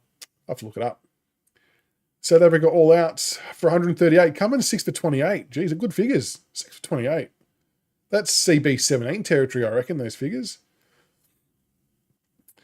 Or that's a good question for a poll, Nuclear Days. Let's chuck that in. Let's see what the audience think. Who will, oh my God, it's taking me 4 attempts to write that. Who will be the better player, Lawler or Smiley? Now, I know it's the why not have both, and we've got them both. I get all that. But if you had to pick one, who do we think could be the better player, Smiley or Lawler? It's interesting though, isn't it? Because at once, or for, it would have been close to a year, I reckon, Smiley was touted as the number 1 pick for such a long time. And then it was obviously Jacob Smith for a bit as well, Fino Sullivan, Sam Lawler at the end. So we're obviously very lucky to have both. I don't know. Can definitely see Smiley being super impressive. Um, I think it just might take Smiley longer. That will be my only thing. I think it's going to take Smiley longer to adjust and to dominate at AFL level than what it's going to take Lawler, just because Smiley's got to work out his body first. When I say that, Lawler 100%, wow. The reason why I say that is being 195 centimeters at his size to do midfield minutes is not easy to do straight away. Like, it's such a different work rate from AFL to VFL that it might take him a year or two to fully adapt to that size and start working it all out properly. But I think he'll be very good as well. To Ben's point, Tash Houghton could be the one though. Tash Houghton could be the one. And again, at the risk of not putting extreme pressure on these youngsters, I'm super excited for Taj. He's got a lot of bag of tricks. And what I love about his selection and the Luke Trainer selection is their footy IQ is very, very good. And we shouldn't undersell how important that is in modern day football. And I just see, for Taj, I see like a Shane Edwards 2.0 kind of blended with Shea Bolton. That's what I kind of see for Taj. Chris C, I reckon when we have Campbell, Elgar and Houghton plus Lawler running around the forward line later this year, we'll win some games. I laugh because it's just an exciting prospect. I agree with you. And even not so, like, we might jag a few games this year. I will say, though, the only way we'll jag a few games with them in the forward line is if we have another experienced or mature body up forward to help Tom Lynch to bring the ball to ground. Because if we can't bring the ball to ground, if we keep letting opposition defenders mark it, they'll all be useless up forward. So as long as we can do that part, when the ball hits the deck, that's going to be dangerous. And for many years to come, it's going to be dangerous. So I'm very much looking forward to it. Widescreen, I would make the argument that our defence is still a premiership defence. If you got 3 gun free agents this year, would that be enough? Or to be playing finals? Geez, that's a big question. Probably not. I agree with you. I think our defence is really settled, and despite we're obviously losing games, I feel like even when we lose games, the defence typically still plays well. It's just the sheer weight of numbers and volume of ball coming in that you just can't sustain it. If our midfield and our half forwards and wingers were able to maintain the pressure and work rate in the two-way running like what Kane Lambert and Dion Presti would do for 4 quarters, I think that we would surprise a lot more teams. And yeah, I really don't blame the backline for a lot of the stuff that happens. I think that's been the most settled part of our side for a couple of years now. It's just our front half is so inexperienced. It's so inexperienced, but it's written for the long haul. So Lawler special, all class. That's a good next poll, David, for the forward. We'll do that. Tubby, would we rest a lot of the older guys in the later rounds to get games into youth? Also, would the younger guys play VFL finals to keep them playing in games? So I'm guessing there's a VFL qualification number as well. I'm not sure how many games that might be, but it's a good point you make. I mean, I would hazard a guess that we would make sure they're qualified for those finals, because we're in the top 4 at the moment for the VFL. As to would we rest older players, as much as I've said for a long time that we need Lynch to play as many games as possible and to play next year as well, to do that, we need to manage him. And I do think there will come a time when we will maybe see him rested for a game or two towards the end. He looks cooked now, to be honest, in terms of being able to get from contest to contest. The week off couldn't have come at a better time. So I do think that resting him is not out of the question. If we've got an eye on him playing next year, if he has flagged that he's not playing next year, then I believe we'll just keep playing him until such time as the season finishes. So, yeah, if we rest him, I think we're looking a bit more to the future, which is good. Smiley, Matt says, Smiley's looked a bit one-dimensional in the VFL so far. Yeah, I don't disagree with that at all, Matt. And I made this comparison the other day And it's probably not a fair comparison, if I'm being honest with myself, but it just stood out. So when you sort of look at the VFL games that Smiley's played, and then you look at the VFL game Prestia played, I know they're totally different in experience, but Prestia just cruised around, got the possessions, did the damage, did what he had to do, and then got the call up. Smiley just seems to have not done that in a VFL game yet, and I truly believe it's because he's not adjusted to his size. I reckon he was a little bit too big size-wise going into the VFL. And I think that's what this fitness regime at the moment is about, is just maybe trimming him down ever so slightly so he can actually get around the field a bit better and be a bit lighter on his feet so he can get from contest to contest. He'll get there, though. I really do think he'll get there. But your point is still very valid.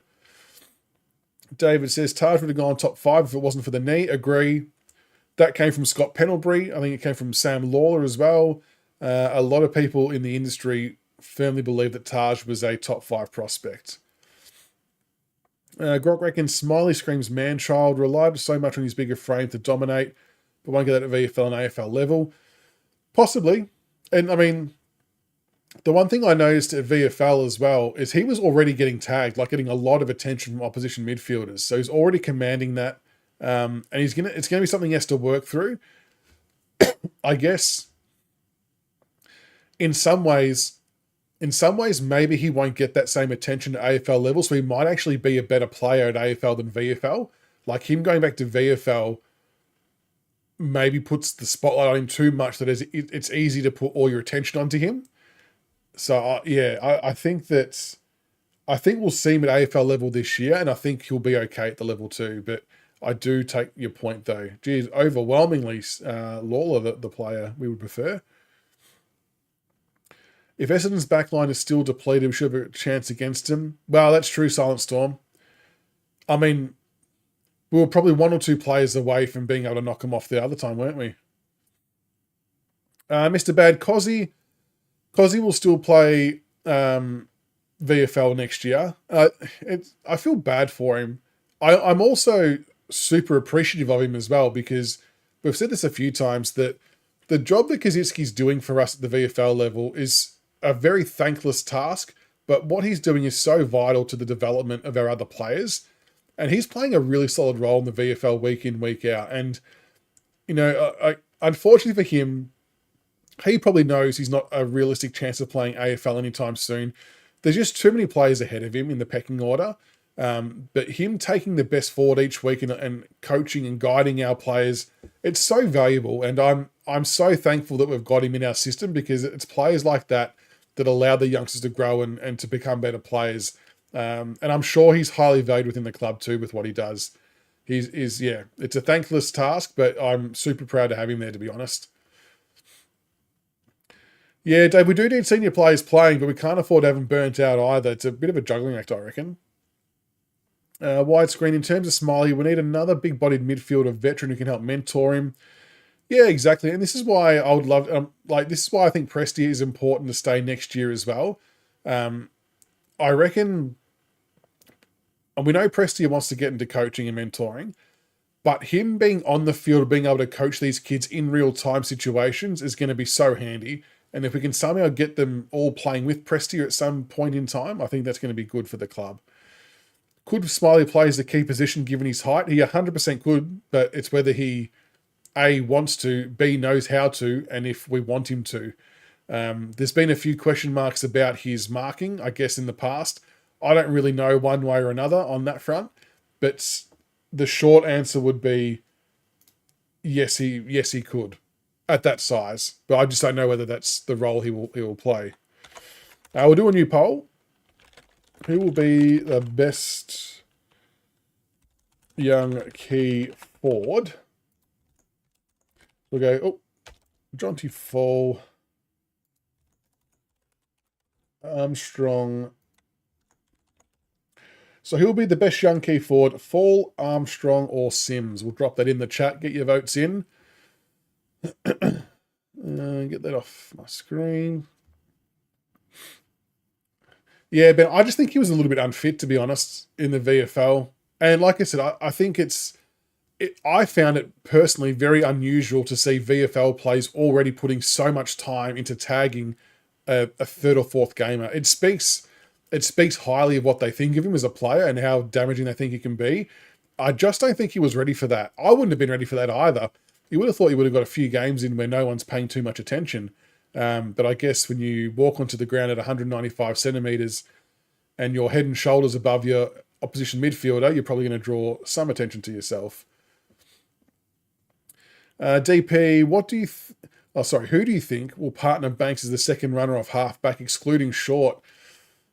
I think the obvious answer is Tom Brown. I just wish he would have or take more license to be more attacking. If they can both be equally as attacking, I think they'll be very good weapons. The Sam Flanders possibility makes things interesting too. If he was to come across as a midfielder who can play halfback, that gives another option. But I would be looking at, Banks and Brown to be the halfbacks personally. Who would you go for? Aiden, how are you, mate? Men's Mental Health Week. I love you too, mate. Hope you're doing well. How's work going? Dave Harris, Smiley's never done a football pre-season in his life. No, I think he has. I think that was Lawler who's not done the footy pre-season. Smiley's done the pre-seasons, I'm pretty sure. And yeah, you're right. It's the puppy fat they're stripping off him. That's exactly what's happening. It's just a big fitness regime. Trim him down a little bit so his body is more suitable to the rigors of VFL and AFL football. He'll be right. And it has been interrupted as well, Solo. That's a good point too. It's a good point. Nuclear Day says, I'd really like to see Meatball go out whenever that is as a regular senior player, so I hope he plays out the season and plays most games next season. I mean, if he's playing at the level that he's shown us so far in these last couple of games, you would absolutely want him to play again next year. How that looks, is he a sub? Is he playing every couple of weeks?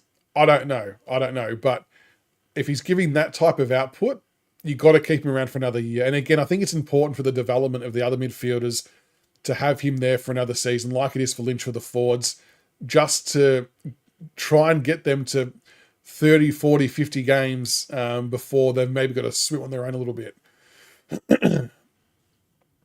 Sims or Fall. Oh, I do like Armstrong, though. We're very lucky for choice, aren't we? Smiley's had an interrupted pre-season, done a string a couple of times. Yeah, I think, but will he play forward then? Widescreen, is that what we're thinking? He'll play as a half forward pocket with smaller stints in the midfield. Silent Storm, haven't heard anything officially about Dusty's role, but purely going off Uze's press conference, it seems like it's happening. Like I said earlier, that seemed as categoric as you can get without officially saying it in a lot of ways. I'd love to have him back at the club. I think it'd be huge. And it's just really interesting to hear Uze talking about how highly he rated Dusty's football knowledge and the way he was teaching players while he was at the club. So we obviously know Dusty wouldn't be very good or wouldn't like to do the media work, like standing up at a press conference, but Uze being very complimentary about Dusty's work at a line coaches meeting level was really interesting. And if he's got something to offer in that space, get the great man in. Get the great man back. Aiden got sent home from the store. Oh, hopefully you're all okay, Aiden. I'll check my messages after, but yeah, hopefully you're all okay, buddy. Solar likes Armstrong. When he played AFL, he had that future Coleman medal winner. Oof. And he is bloody good set shot kickers. He was coached by Matty Lloyd. Yep. Yeah, agree. I like all of them. Fall, Sims, and Armstrong. I'm trying to think, yeah. And it's good that they're all slightly different as well. It's going to be fun to watch in 3 or 4 years' time when they get to 70, 80, 90 games and they start filling out, they get that confidence about them, and they're owning the forward line. It's going to be super fun as a Richmond supporter to watch them do their thing. And an absolute nightmare for opposition defenders. It's going to be interesting times. You can just see what I love about all three of them. I love that they're also competitive. I love that when there was a bit of a scrap or push and shove, they were like the first one in there to fly the flag for their teammates. They're not afraid to get on the front foot and and be physical. They love the body contact. I remember a Nathan Broad interview about Harry Armstrong that he's never seen a young forward come into a team like that and like enjoy that body contact so much. Like they usually are a bit more try and play off their man a little bit and get into space, whereas Harry was loving the physicality of it all. I think they're super good signs. They're going to be good forwards, and they just need some confidence kicking some goals, don't they? And that's where, like, as much as I like him in the AFL team, you kind of also wouldn't mind if they do have a smaller stint in VFL, kick a few goals, get some confidence about him, and then come back up. Because you don't want them to go goalless. But yeah, they've all got some really good competitive traits, which I love. So Dave, are you confident about the Dusty part with the mentor and the working with the younger mids? G'day Cap, yeah, up late. Just thought we'd do a Q&A session because we do try to answer as many questions as we can on Monday night. But we just have so much to get through with the rundown, and we kind of ran out of time to answer specific questions. So I thought we did one of these maybe a month or so ago, and it was good that people could ask questions and we could all talk Richmond. So I thought we'd do another one, especially being a bye week as well. Kelladon, do I think Richmond would go hard for Sam Flanders? I would be pissed off if we didn't ask the question. If he is in any way thinking of coming back to Victoria, then we have to ask the question. He would be a great fit for us in the midfield. I think he's 23, midfielder who can play halfback, complements Taranto, Hopper. I mean, Prestia we know won't be around forever, so even if he played another year, we can still make him coexist, and then Flanders takes over. I think he would be a great addition, and he wouldn't cost as much as Harley Reed. We'd still have to cough up a little bit because he's contracted. The only worry is, at the moment, we've only got picks 2 and 3, and I don't think we'd want to give up one of those for Flanders. Gold Coast might think otherwise, so I just don't know how we would make that part work. But just from a player perspective, I would love him. I think he'd be a great fit. Tubby says Armstrong highly rated by Matty Lloyd. Yes, he definitely was. Lou reckons that Fall moves like a young Benny Gale. Oh, I like that. It's a good shout.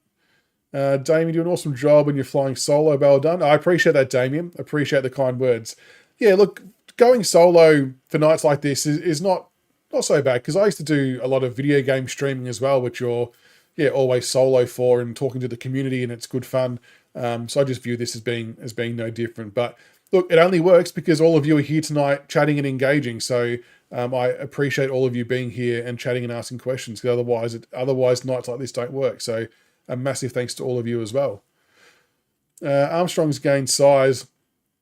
Yeah, I've actually found the Serple reports, David, really interesting, because it's been mentioned maybe 3 times now about Armstrong gaining some serious size since being off the running duties. So I'm keen to see how he comes back with the upper body strength. It's got me very curious, to say the least. Lettuce, it's definitely good to have multiple forwards, absolutely. And we've probably been depleted of big forward options for a while, right? We've had, obviously, Rewalt for so long and Lynch, but besides them two, there hasn't been much in the shed. And then now we've got 3 pretty good prospects. It's nice. Old Air Aussie, Luke Trainer and Gibkus combo will feed fans for decades. That's a good point. And you've prompted another poll question on Luke Trainer in particular. We'll see what the poll results for the forwards were. Oh, Armstrong, the runaway winner. 69% reckon that Armstrong will be the best forward out of the lot. I like it.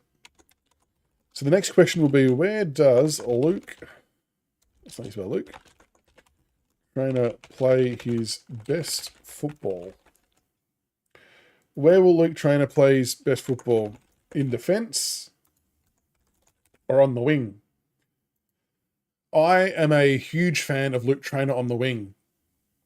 And that, might not be what a lot of people agree with. I just think his footy IQ is extraordinarily high. He's got great athletic ability. Obviously hasn't got the tank just yet to maybe execute it at a full-time level, but him linking up play between the arcs, I think is going to be a big beneficial thing to have and to be able to use him for moving forward. So if it was me personally, I would be keeping Luke Trainer on a wing. Because even the other week, he's still been getting 17 to 20 disposals as a first-year player floating between wing and half-back. It's a pretty good effort. And I know the stats will say he's second worst disposal in the competition because he's missed a few targets, but at least he's trying to take on the risky kicks, and those things will happen over time, and he'll get better at it. And I'm liking him. I'm liking him on the wing. Yeah, just takes the pink part, Aiden. That's cool. I've still got the pink Instagram, so I can check that. Mr. Bad Late Mail, Dusty to the Gold Coast. Oh, God. Jeez, the Ox and Sam McClure were well off the mark with that, weren't they? My goodness. Some of the worst reporting in mankind. Caleb, why is Tyler Young not playing? So Tyler came back from a knee reconstruction. He just started playing again maybe 2 weeks ago. So he's still fresh back from that. I'm not sure if he's still on managed minutes yet. He's been doing pretty well, though, at VFL level. I guess the problem that Tyler Young's now got is we've got quite a few backmen fighting for the same spot. So we've got Noah Balter, Ben Miller, Gibkus, we've got Campbell Gray, Jacob Blight, and then you've got Tyler Young, Kazitsky, Luke Trainer, if they're going to play in key defence. So we've already got 8 options on our list. And it's, yeah, he before he hurt his knee, he wasn't doing much wrong. I actually was really liking what Tyler Young was doing. And with Tyler Young, he was very late to starting up football. I think he only started at about 16. So for me, he still had a lot of room to grow. And I now am not sure whether he will fight his way back into the senior side. What does everyone else think? Is there a spot in the seniors for Tyler Young? Because he might be another one that at one point in time might ask for opportunities. It's a really tough one. Definitely highly rated, Caleb, definitely. So similar to Ben Miller in the sense that he wasn't losing many one-on-ones. He was actually halving a lot of his contests. And I'm pretty sure, I think it was him in one of his early games played on Tom Hawkins and did a really good job. Yeah, doing good things, but just, I think it's the coming back from the knee reconstruction to start with. And then, yeah, can he find a spot in the ones? 2 future firsts. Would you give up 2 futures for Flanders? Is that a reasonable price, 2 future firsts? If we're talking about our 2027 first rounders, I'm more than comfortable with that. More comfortable with that. Jordan, unfortunately, I don't think we're any chance against the Bulldogs. Their midfield is going to smash ours. From an outside speed perspective, Ed Richards, Treloar, Bailey Dale, players like that, they're going to carve us up, unfortunately. I just don't think we've got the speed to go with them. Ben Miller, Sam Darcy and Aaron Norton are going to pose some problems as well. But you know what? I've said that, and watch us play an absolute blinder like we did against Gold Coast. That's the hope, but I just don't think we'll go so well. What do you think? How do you think we'll go? Now get Koch out of Brisbane. Yeah, that one hurts, doesn't it? Mitch, Gold Coast wouldn't want pick 2 or 3, would they? Well, that's a good point too, Mitch, in the Yulin bid. That's a great point. So maybe to your point, Mitch, maybe it is all about future picks. 2027 pick for Sam Flanders. Maybe that works for both sides. That's a good call. Caledon, should Richmond target any key forwards who are in the mid-20s? Yeah, a few people have asked this. I don't know. I don't think so. I mean, we need Lynch to get through till next year, but then we've still got McKelty Lafau, who's a good size, who can play as a key forward as well. And we've still got someone like Gray, and I still think Gibkus will play as a key forward in some way, shape, or form. The only name that I could think of that you would maybe try to get in is like a Cadman. But realistically, if you're going to go for a key forward in their 20s, they're going to want to be coming in and being your long-term number 1 forward. But I don't know if we can promise that with the players we've got coming through. It's actually a really tricky spot, I reckon. A few people backing Trainer in for the wing. DP, Trainer won't play his best football as a defender with Vlauston and Broad, so you definitely think the best role is the wing. I agree. J Toop, I hope Sims becomes good, but at the moment he's a touch behind AFL standard. Gets caught holding the ball quite a lot. Might need to sit and stint in the 2s. It's hard. Look at the GWS game, for example, and he looked well at AFL level, didn't he? I think it's just the inconsistency with young players. And I suppose it kind of ties into my thought process on I just don't know how sustainable playing Fall and Sims alongside Lynch at the same time is. I think that we need a more mature body up there to help out Lynch, to help prolong his career, and to help bring the ball to ground more. Because sometimes you got to remember that Fall and Sims are typically playing against seasoned veteran defenders most weeks. And while it's great experience for them, and the club probably value that really highly, it doesn't help us as a team when the opposition defenders are marking half of our inside 50 entries. So we might get it inside 50, 20, 55 times, and they're marking half of them, and we're robbing ourselves of chances. And we often take our own small forwards out of play because we don't compete in the air well enough at times. So I wouldn't be against them rotating at VFL level, get some confidence, like you said. But I can also understand why they want to play him as well for the experience and exposure. It's a real double-edged sword, isn't it? It's a tough one. Matt Leray. South Australia got some good kids. That Mitch Marsh for the South Australia. If anyone watched the Champs game the other day, he was taking some good grabs. Caleb, also Campbell Gray is injured. Yeah, it'll open up a chance probably for Jacob Blight, I reckon. He'll probably be next in line before Tyler Young would be. Unless Young has a couple of really big games. But Jacob Blight, for example, is averaging about 24 disposals and 9 marks at VFL for the last 5 weeks. So I think he'll be next in line when a spot opens up. But I really hope that Tyler Young gets a chance, because I'm with you. He didn't really do much wrong. I agree. DP, trainer long-term best is as a defender, but short-term as a winger. That's a fair enough call. Solar, 2026, we would need to ship our pick off to get picks to bid for the father, sons, and NGAs. True. Widescreen, could you have Lafau take over the Lynch role next year? I think you could. Yeah, you could, yes, the short answer. I mean, we've obviously seen Lafau play as the key forward when Lynchy was out for most of the year. And he probably did that at a time where, as a collective unit, we weren't operating as well as we should have been. And I think we might see a slightly better outcome this time, maybe. But yes, he could.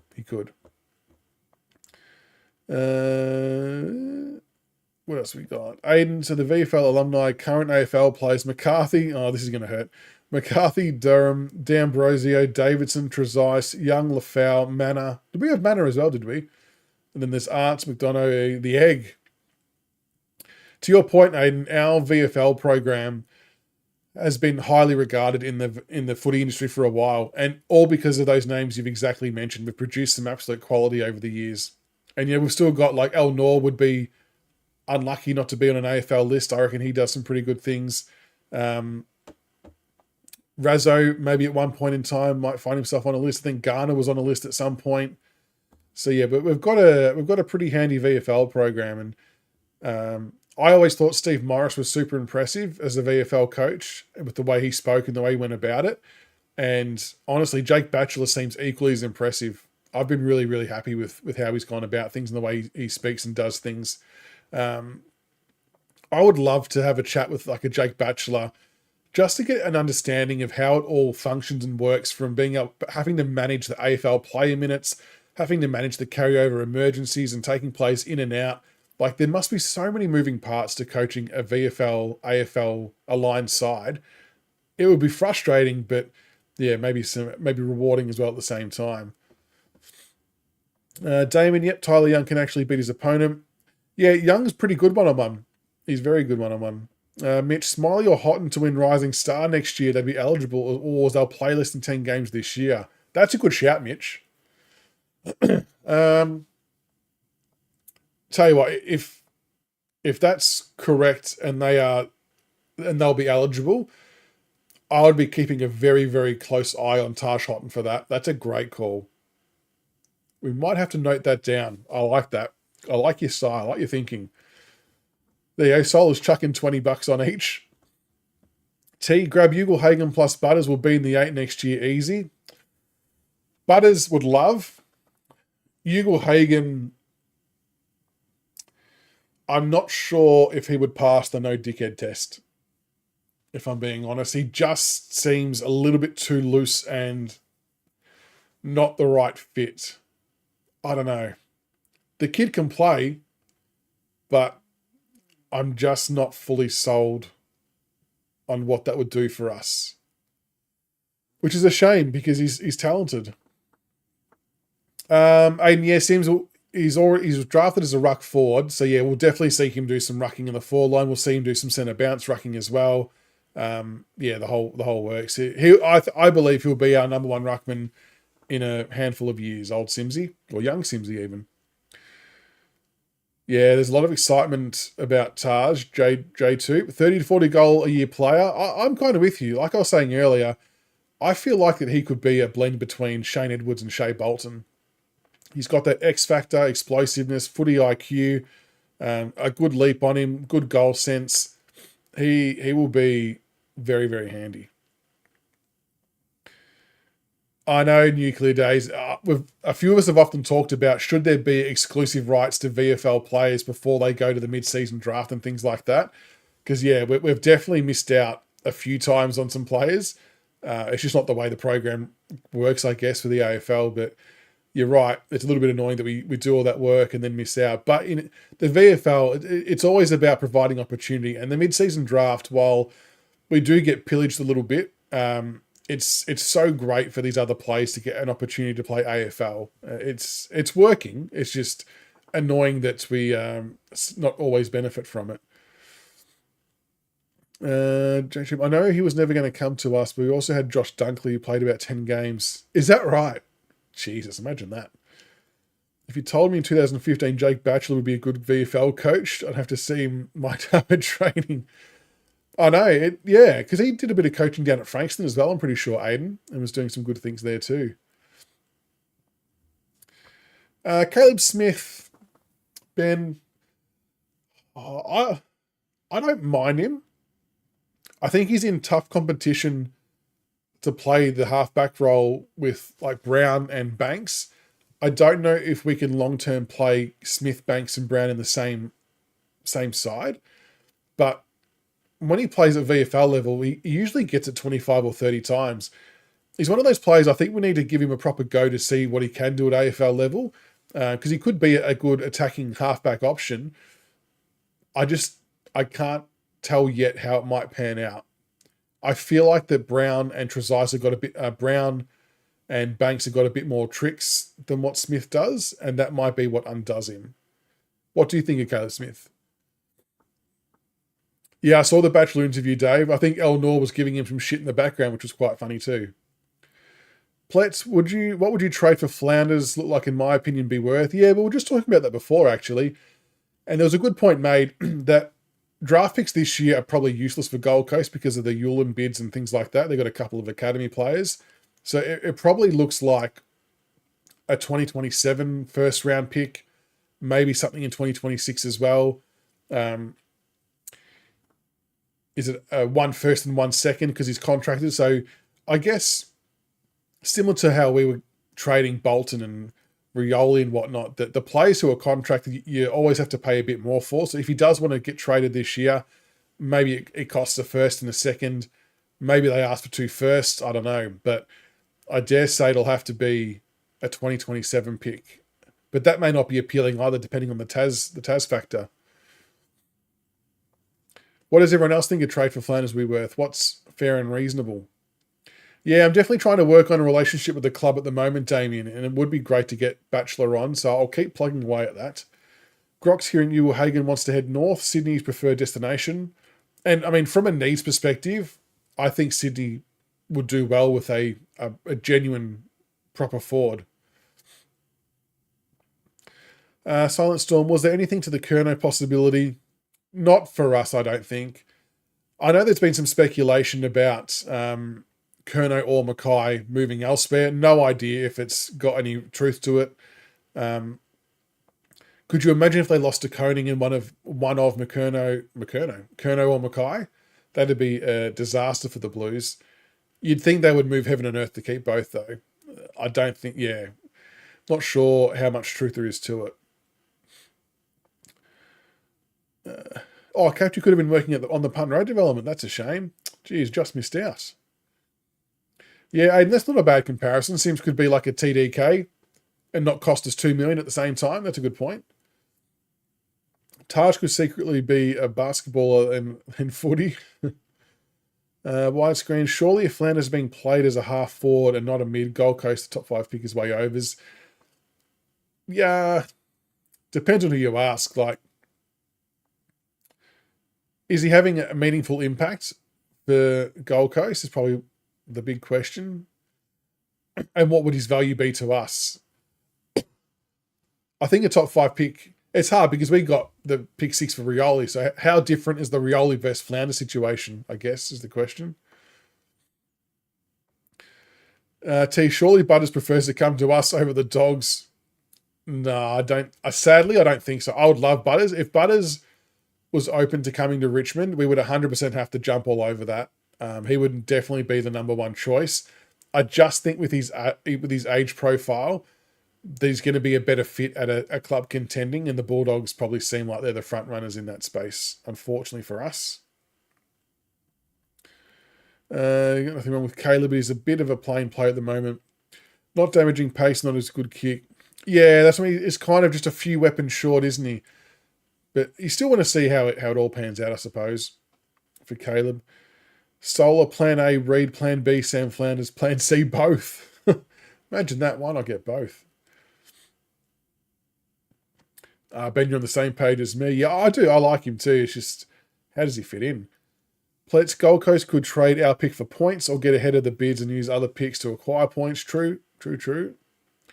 If on the table, Richmond should look at Sam Walsh, or should Richmond look at Sam Walsh or Charlie Curnow, Lou? Sam Walsh, I'd maybe lean towards no. Curnow, I don't know. Depends on the price tag. I mean, why would he want to come to us as an established key forward? But if it was the right price, you'd ask the question. If it fills a void while Tom Lynch maybe wraps up and you've got Curnow, Armstrong, you'd entertain it, I suppose. How old is he? I'm not sure how old Curnow is. Yeah, Biggie Newell. He was another one, Aiden, that was showing some signs, wasn't he?